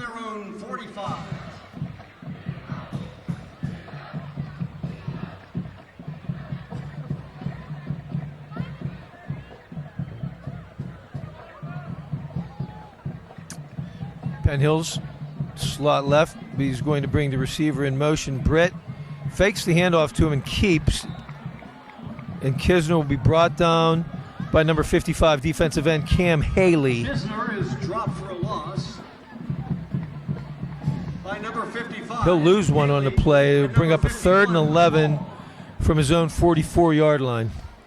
The ball is at the Penn Hills 44. It is 3rd and 11.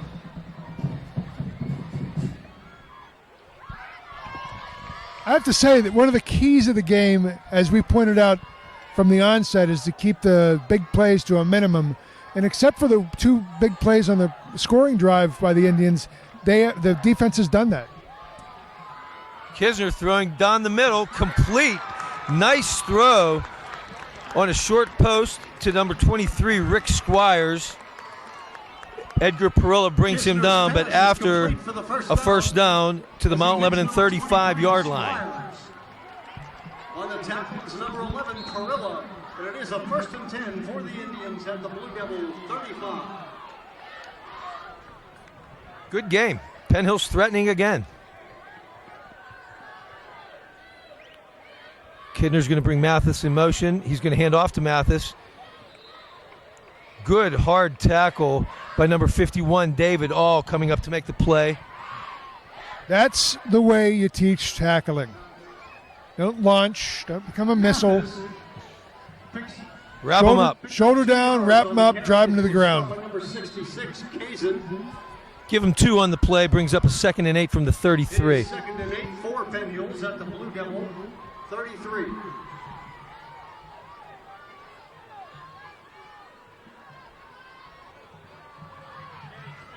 This time handoff to number 21, his first carry of the night. That's Terry Smith, 5'8", 180-pound running back. Number 21, Smith, the ball carrier, is stopped by number 6, Tomasi. 55, Cam Haley, and 6, Tomasi on the play. 3rd down. Penn Hill's 4 of 7 on 3rd downs tonight. You have to think that even if Mount Lebanon gets a stop here, there will be a 4th down play. Kisner fakes, rolls right, throws to his right. Oh! And Edgar Perilla jumps the route and comes down with a Mount Lebanon interception. What a great interception. He saw the ball as soon as it left the quarterback's hand and made a beeline for that spot. Great instincts. Good catch. At their own 13-yard line.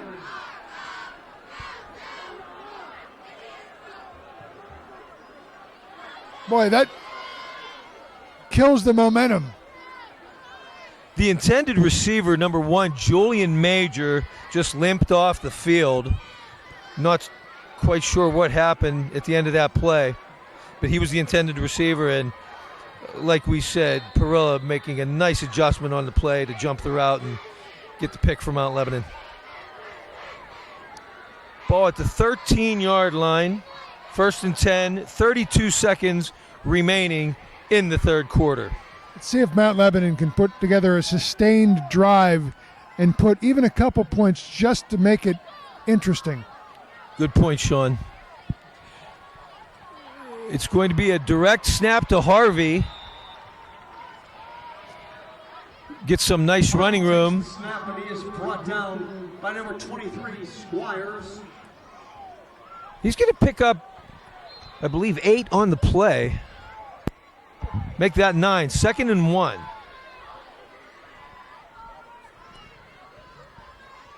I assume they'd be content to run the clock out. It looks like Harvey's going to let the 3rd quarter clock run out here, and that is the end of the 3rd quarter. Our score, Mount Lebanon 12, Penn Hill 7. And now, ladies and gentlemen, our great alumni, the next recipient from the class of 1980 is Mr. Larry Lebowitz, who is a partner and founder of the Immigration Practice Group of Cohen and Grigsby, PC. He received his bachelor. So here's where you find out what you're made of. We talked about this at the top of the game. What kind of, are these wins for real? Are you really that good?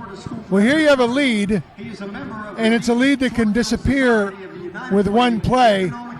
But if you can put together a drive, play consistently, play as a team, and get some points on the board, and put the pressure back on the Indians to have to come from behind, that shows some grit, I would imagine.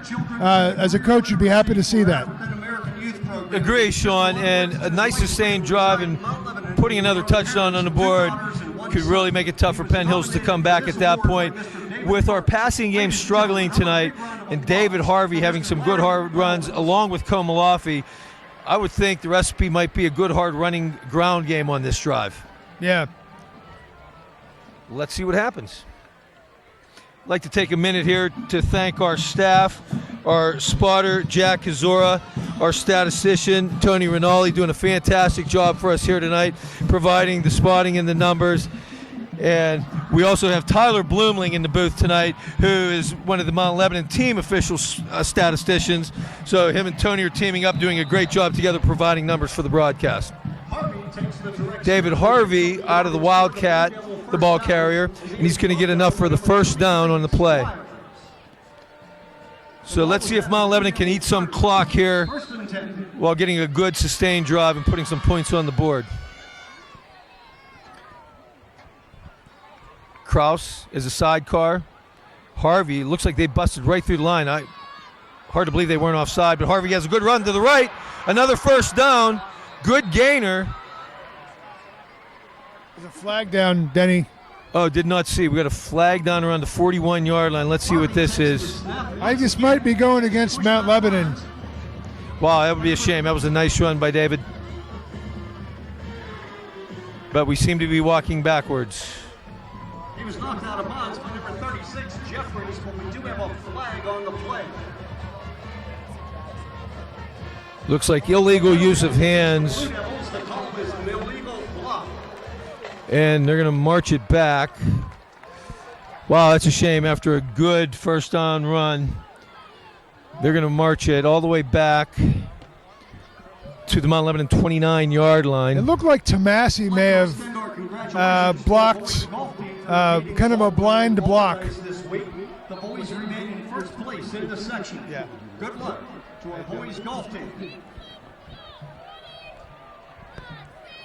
In real time, when I saw that in real time, I saw a body that was standing up now on the ground, and he was, I think it was the Hines Ward rule, if you will. Luckily from where the spot of the foul was, it's only going to be first down and 11 for Mount Lebanon. Jenkins back in at quarterback, hands off to Eric Kraus. Was number 33, Kraus. Gets a short gain. He was stopped by number 20 after a short gain. Give him 3 on the play, second down and 8. Now Komalafi in at running back.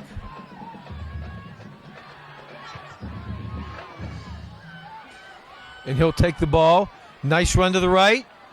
Oh, and a nice tackle by middle linebacker, number 20, Miles Eanes. The Devil ball carrier was number 20, Emmanuel Komalafi, who was brought down by number 20, Miles Eanes.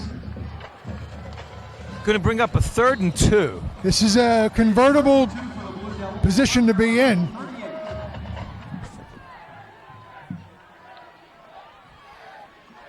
Komalafi, the setback. Tommy Graham in there at an H-back position right now. Baron Tomasi split to the left. Jack Young to the right. Quick pass to Tomasi in the slot. He'll make the catch. Going to be close. And he will make the sticks. They will move him for a first down. Big conversion there. They needed that to keep this drive going, Sean. Now, if you run the clock down like you should, they should be able to hang on, tick another 90 seconds off the clock. Komalafi up the middle, not much happening there. Tyler Glanton meets him immediately. And it's maybe a yard. Let's call it 2nd and 9. That'll bring up a 2nd and 9. Wear this defense down. Look at them. They were coming hard, quick. Oh, Jenkins' throw to Jack Young coming on a quick slant, incomplete. He had him too. That was upstairs a little, and then he hit him in stride. No telling how long that could have gone. Definitely a high throw. Would have been a very good catch if Young would have come down with it. But it's going to bring up a 3rd and about 9.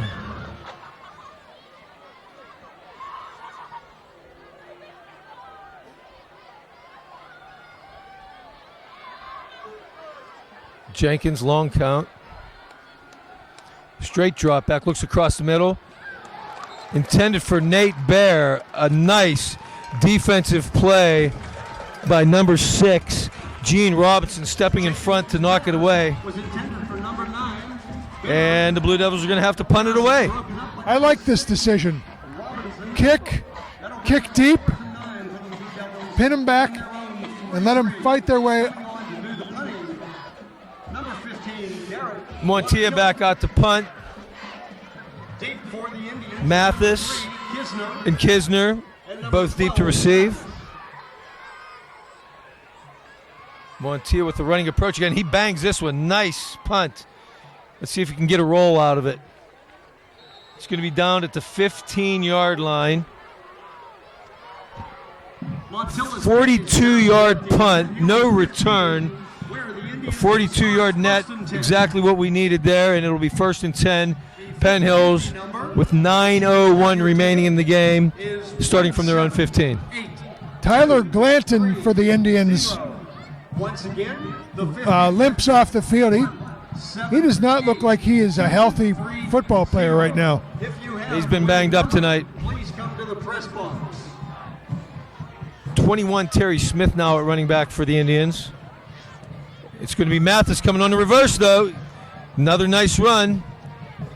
He's going to be just short of the first down yardage, but we have a flag on the play. And wide receiver number 1, Julian Major, was mixing it up with Edgar Perilla, and that was the direction the flag was thrown in. Let's see what happened there. Mathis picks up This could be holding. on the carry.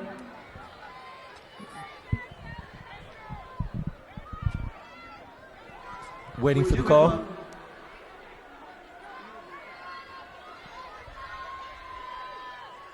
Officials will huddle on this one. Although Penn Hills already walking back, and the call will be against Penn Hills. That penalty is against the Indians. It's going to take it back to the 14-yard line. The mark-off is The thing is, the way Penn Hills runs this offense, you have them deep in there. You can't gamble. You can't run blitzes like you would. The way this offense runs laterally and opens the field up like that, you just can't do that. So the kinds of risks you'd be able to take with this field position are not there for you as a defense. So from the spot it was marked, it's going to be 1st down and 11. Motion. It's going to be Britt, and he's going to lose yardage. Nick Tomasi on the stop. He smelled this the entire way.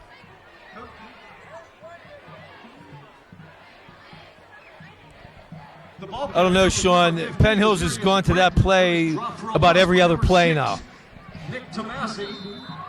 Well, there's an adage in football: we'll run this play until you stop it, and Good point. maybe it's time to go away from it now. After that one, because it takes it all the way back to the 8-yard line, it'll be 2nd down 17. At 4 wide. Kisner, though, hands off. This will be number 5, Emil Frazier. And he's not going to get much, if anything. Once again, Nick Tomasi leading a host of Mount Lebanon tacklers. Taken by number 5, Emil Frazier, who was brought down by number He'll 6, gain 2 on the play out to the 10. There was a pickup of 2 on the carry. Let's make it 3rd and 15. It's a big play with just over 7 minutes to go. Kind of a tight formation. Julian Major split to the right. And here comes the reverse again. It's going to be Mathis again. Uh-oh. He gets dragged in the backfield. I don't know, Sean. I thought I saw a face mask on the play that was not called, luckily for the Blue Devils. And he is thrown to a loss all the way back to the 1-yard line. Who is dropped for a loss back at the Penn Hills 1-yard line. Denny, I'm not sure I fully understand that play call. Like I said, they're running it every other play now. You're 3rd and long. You have to throw the ball. 24, no, And unless what they were yeah. trying to do is set up deep for the Blue Devils. some room for their punter, but even at that they failed. Good Watching- play by the Mount Lebanon Blue Devils. Sorry about that, Denny. Watching the replay, we definitely got away with a face mask there. And there comes Dipko's punt, a nice punt.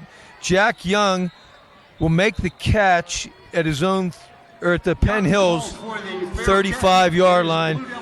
So give Dipko 34 yards on the punt, 34-yard net, no return. 1st and 10 Mount Lebanon at the Penn Hills 35, 6:15 remaining in the game. I think the most important thing that's happened in the last 2-3 minutes of this game is that the field has shifted. It's now, Penn Hills, no matter what, they're likely going to have to go, 60-some yards just to get points.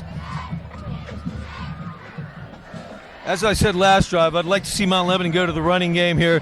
The passing game just hasn't been clicking tonight. And I got to credit the Penn Hills secondary because they have had good coverage on our receivers all night long. Yeah, I don't think you can go vertical on this Penn Hills team at the speed they have at the corners. Good point, Sean. Komalafi at running back. Jenkins will give it to him. Never comes down on first contact. Komalafi's always good to break a tackle or two. He got some hard-fought yards, probably only picked up 2 or 3. So much fun to watch. Got about 2.5 on the play, so we'll call it 3. 2nd down and 7 from the 32-yard line. It'll be 2nd down and 8 for the Blue Devils.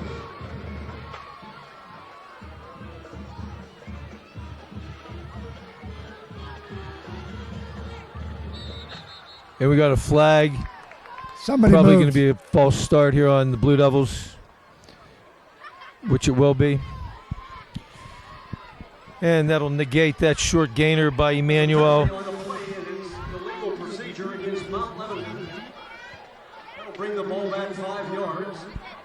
I don't think it changes the play call, though. I think you run until you absolutely have to pass. Agree. Eat clock. Keep the running game going. So we have Bear and Moeller split to the left, Young to the right, Abadanza in at an H-back. Handoff to Komalafi. Nowhere to go that time. Number 9, Daryl Holloway, was not blocked on the play, made immediate contact, and Komalafi battled for a couple yards. Another thing that's happening is that the Blue Devils ball carriers are making every effort to put both hands on the ball. The Indians are coming after that on every single play. Clock now under 5 minutes remaining. 3rd and 12. Jenkins surveys the defense, and we have a flag. It's going to be timeout Mount Lebanon. Sorry, no flag on the play. Timeout Mount Lebanon. As I mentioned earlier, next Friday night, the Blue Devils will travel to Peters Township to take on the Indians. In the Division of Environmental Protection in Bethesda, Maryland. He received the Bachelor of Science in Chemistry from the University of Pittsburgh, the Master of Science in Environmental Science and Management. That's Mount Lebanon's first time out of the second half. 2 remaining. Penn Hills has all 3 of theirs remaining. Commander Knipp was commissioned by the U.S. Surgeon General's Office and confirmed by the U.S. Senate and the United States Public Health Service Commission Corps as a health. While we have a break here, we'd like to congratulate our field hockey team. They defeated Penn Trafford last week. The girls will be at home on Tuesday against Upper St. Clair. Come on out and support our girls field hockey team. Also, on October 11th at 2 o'clock, the Mount Lebanon School District will hold a dedication ceremony, an open house for the community to celebrate the completion of the new high school on October 11th at 2 p.m. All are welcome to attend the dedication ceremony that will take place outside the new main entrance on Horseman Drive with a reception to follow in Center Court. The building will be open for self-guided tours throughout the day. The renovation and new construction of the high school was made possible due to the continued support of this community. Come and join us. We're back live, 3rd and 12. Jenkins calling it out. Harvey at running back. He's going to pitch to Harvey. Harvey makes a lot out of nothing. Takes it up the middle. He's going to be short of a first down. Stop made by middle linebacker number 20, Mike Eanes. Well, you have that right. There was nothing out at the left flat. Pivoted to his right, found a crack and went to it. Good running. Big play here, 4th and 3. If Mount Lebanon can convert here, they can hopefully keep the ball with 4:10 remaining in the game. A stop by Penn Hills will give them the momentum here. Jenkins going to look to the sideline. Play clock down to 5. Low snap. He's going to pitch to Harvey once again. And Harvey's going to go hard. He'll get the first down. Nice run by David Harvey to keep the ball, keep the clock moving, and keep the drive going. Number 20, Eanes on the tackle, but a big first down by David Harvey. Nice blocking. Great running. Found the hole. And it's not just about going to the hole quickly and accelerating through the hole. There was variations in speed. Gave him the space he needed to get out into the open field. David Harvey now 22 carries, 174 yards. He'll take a blow as Komalafi comes in, and he'll take the handoff. A stiff arm to the left side, but a nice tackle. Number 9, Darryl Holloway, able to drag him down. Takes the handoff and is dragged down by number 9, Holloway. I think you ride Komalafi to the end zone. They'll bring up a 2nd and 8. Just keep giving it to him. He's going to grind out yards. He's not going to go out of bounds. He'll stay vertical. And with 3 minutes to go, the more clock time you run off, the easier it is to secure a win here. Right you are. And the play clock now, though, getting down low. We're down to 8. 5 seconds remaining. Lebo just getting lined up. Jenkins just gets it off in time. Hands off to Komalafi. Good penetration by the defensive front of Penn Hills. Not much doing that time. Rick Squires leading the way. Penn Hills calls a timeout. Yes, Penn Hills is going to call timeout with 2:39 remaining. No gain on the play. Tyler Glanton for Penn Hills again getting up slowly. He looks like he has been. He looks like a very injured football player, Tyler Glanton.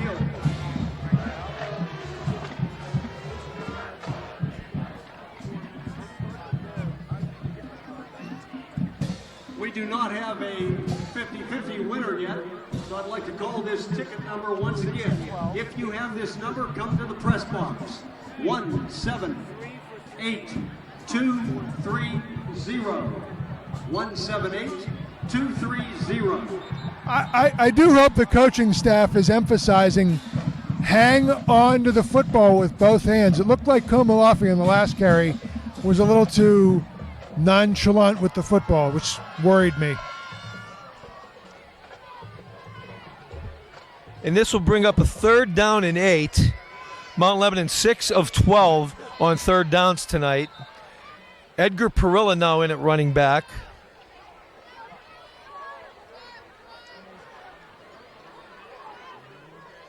And waiting for the officials to give them the go-ahead here, which they just did. So Jenkins will line them up from 3rd and 8. Bear split to the left. You got Young and Tomasi to the right. The handoff's going to go up the middle. Nothing doing. Perilla's making some tough yardage out of nothing. And Penn Hills is going to stop the clock and call their 2nd timeout. 1 remaining here in the game. There was no gain on the play. And with a 4th down coming up, Calls timeout. I'm guessing it'll be Montilla. Yes, Garrett Montilla will be on for the field goal attempt. Let's see, the ball is at around the 12-yard line, so this should be an attempt of around 29 yards. He is set up dead center right down the middle of the field. Which may have been the objective of the previous play. Just get him in position. So if Montilla connects, Mount Lebanon will have a touchdown and a 2-point conversion margin of 8. Field goal try. And Jenkins will hold. He'll spot it at the 19, making it a 29-yard attempt. 9 yards. Montias kicks away. It's a low line drive, but it is down the middle and good. Not the prettiest kick in the world, but the 29-yarder is good. And with 2:29 remaining, Mount Lebanon 15, Penn Hills 7. So 2:29 to go, and the objective here is, or the watchword is, tackle, tackle, tackle. Keep the guys in the white jerseys in front of you. Don't let anybody past you, and make the tackles. Wonder how many times we're going to see either Mathis or Britt on the reverse. If we're watching for that, we ought to do well, because we had it sniffed out the last 2 times they ran it in the last possession. By the way, the Mount Lebanon scoring drive, 6 plays, 23 yards, 8 up, 3:36 off the clock. Remember, next Saturday, October 3rd. And that tackling begins on the kickoff. Stay in your lanes, find the ball carrier, and bring him to the ground and end the play. Was it the last kick that we saw, the fake reverse? Yes. We might want to be mindful that fake reverse might be setting up the real one here. Deep for Penn Hills is Kisner and Mathis, and Joey Lowen will be kicking off here. Boy, could we use a touchback now, Joey. Last 2 kicks were short for Lowen expectations.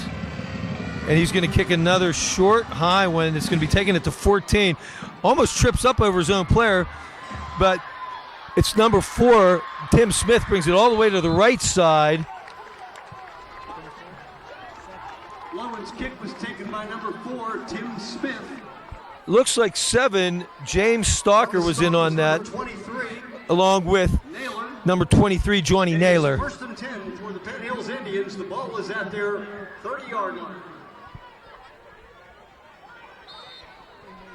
Okay, so Penn Hills from their 31st and 10, they have 2:22 on the clock. Kisner, straight drop back. He's going to look over the middle. Has a man complete to number 1, Julian Major. Tyler Quado on the tackle, but not until a gain of 13 and a first down for the Indians. Major went way up there to get that football. Not a lot anybody could have done to defend that pass. Nice catch. First and 10 from the 43. Kisner looking again, rolling, has a man, complete. Oh, a missed tackle. This is number 23, Rick Squires, and he is going to go all the way down to the 1-yard line. Unbelievable. A 56-yard gain on the play. Not what we needed. And we have a player down at the end of the play. You got players down, Denny. Looks like you have 2 of them down. But we had Squires around the 40-yard line, and I couldn't see. We had a missed tackle that enabled him to go almost to the house.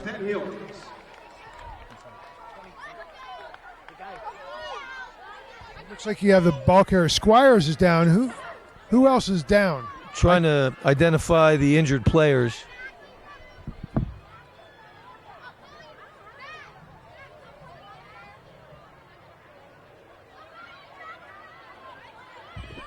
Sorry, folks, from our viewpoint here, we're on around the 40-yard line, and both players being down and surrounded by the staff.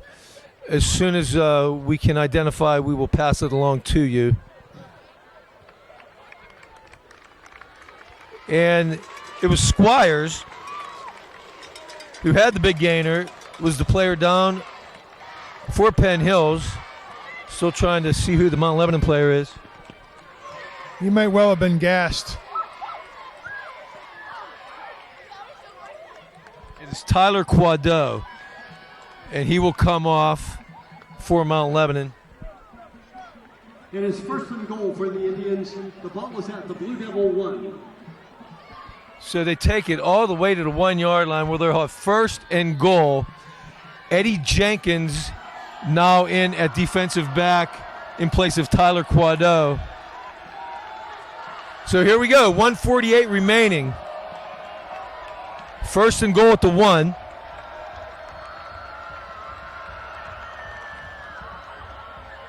Kisner's going to hand it off up the middle. That's Terry Smith. And he's going to fall shy. Met by a host of Blue Devils up the middle there.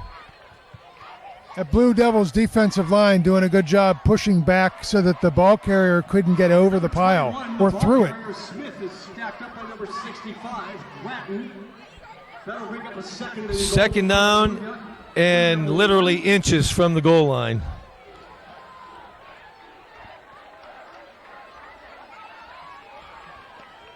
Kisner in the pistol, 21, Terry Smith in the backfield.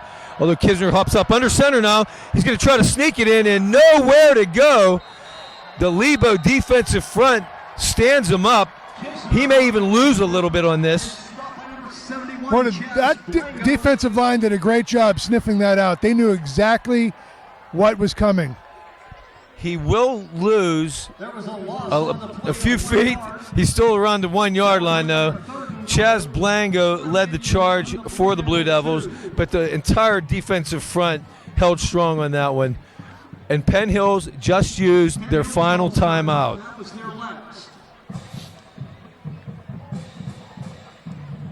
Not sure I quite understand that one. I think I might have saved it for fourth down and try to get a playoff quickly. We'll see. Well, they have the time to do it. The question is whether they have the horses to do it. If they don't score on this play, it's going to be very interesting how quickly they can get lined up and try to get a fourth down playoff.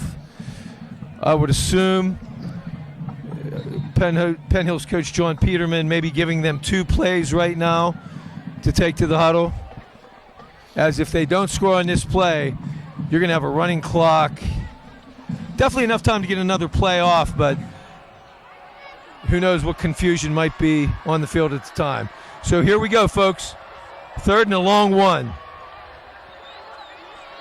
Kisner. He'll hand off to Smith. Nowhere to go. He will get stuffed. I think he might even lose a yard, Sean. Yeah, it looked like it. And here we go. Clock running at 30 seconds now. He will lose it all the way back to the 3 yard line. 55, Cam Haley.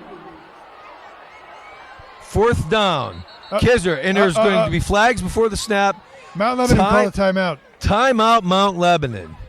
With 21 seconds remaining, With 21 seconds fourth and goal. timeout.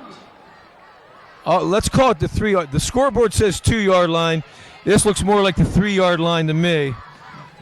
So, I'm surprised Mount Lebanon called a timeout with Penn Hills having to scramble there. I don't know. What do you think, I'm Sean? not so surprised they called the timeout. I'm just surprised they waited so long to do it. It's not like calling it 2 or 3 seconds earlier would have not resulted in them having a better idea what Penn Hills was planning on running. We'll see. Hopefully we get our defense in line for this final fourth down play.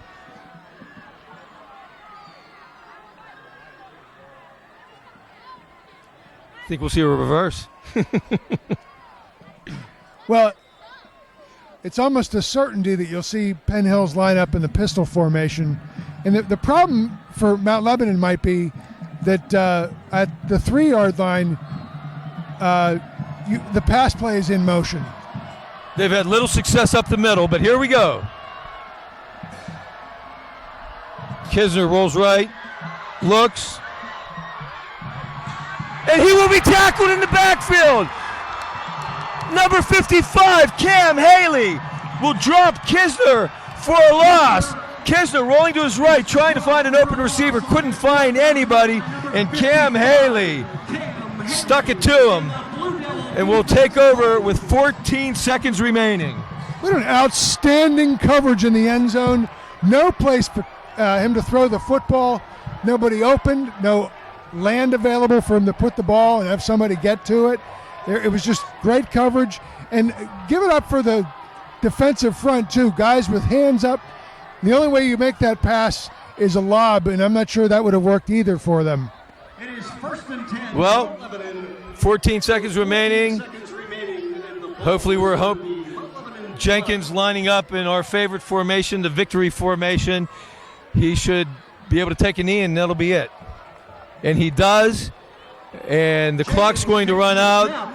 Ladies and gentlemen, Mount Lebanon will move to 4-0, 3-0 in the Southeastern Conference with our final score, Mount Lebanon 15, Penn Hills 7. Denny, this last week was easy. The points came easy. The plays came easy. Everyone was in sync. This game was frustrating, and it's the kind of game that if you're a good team, you win these games. Your answer to the question from earlier, is this team any good? They might just be. Great point, Sean. Great game. Way to hang on, Lebo. And we will come back here momentarily with some final game stats.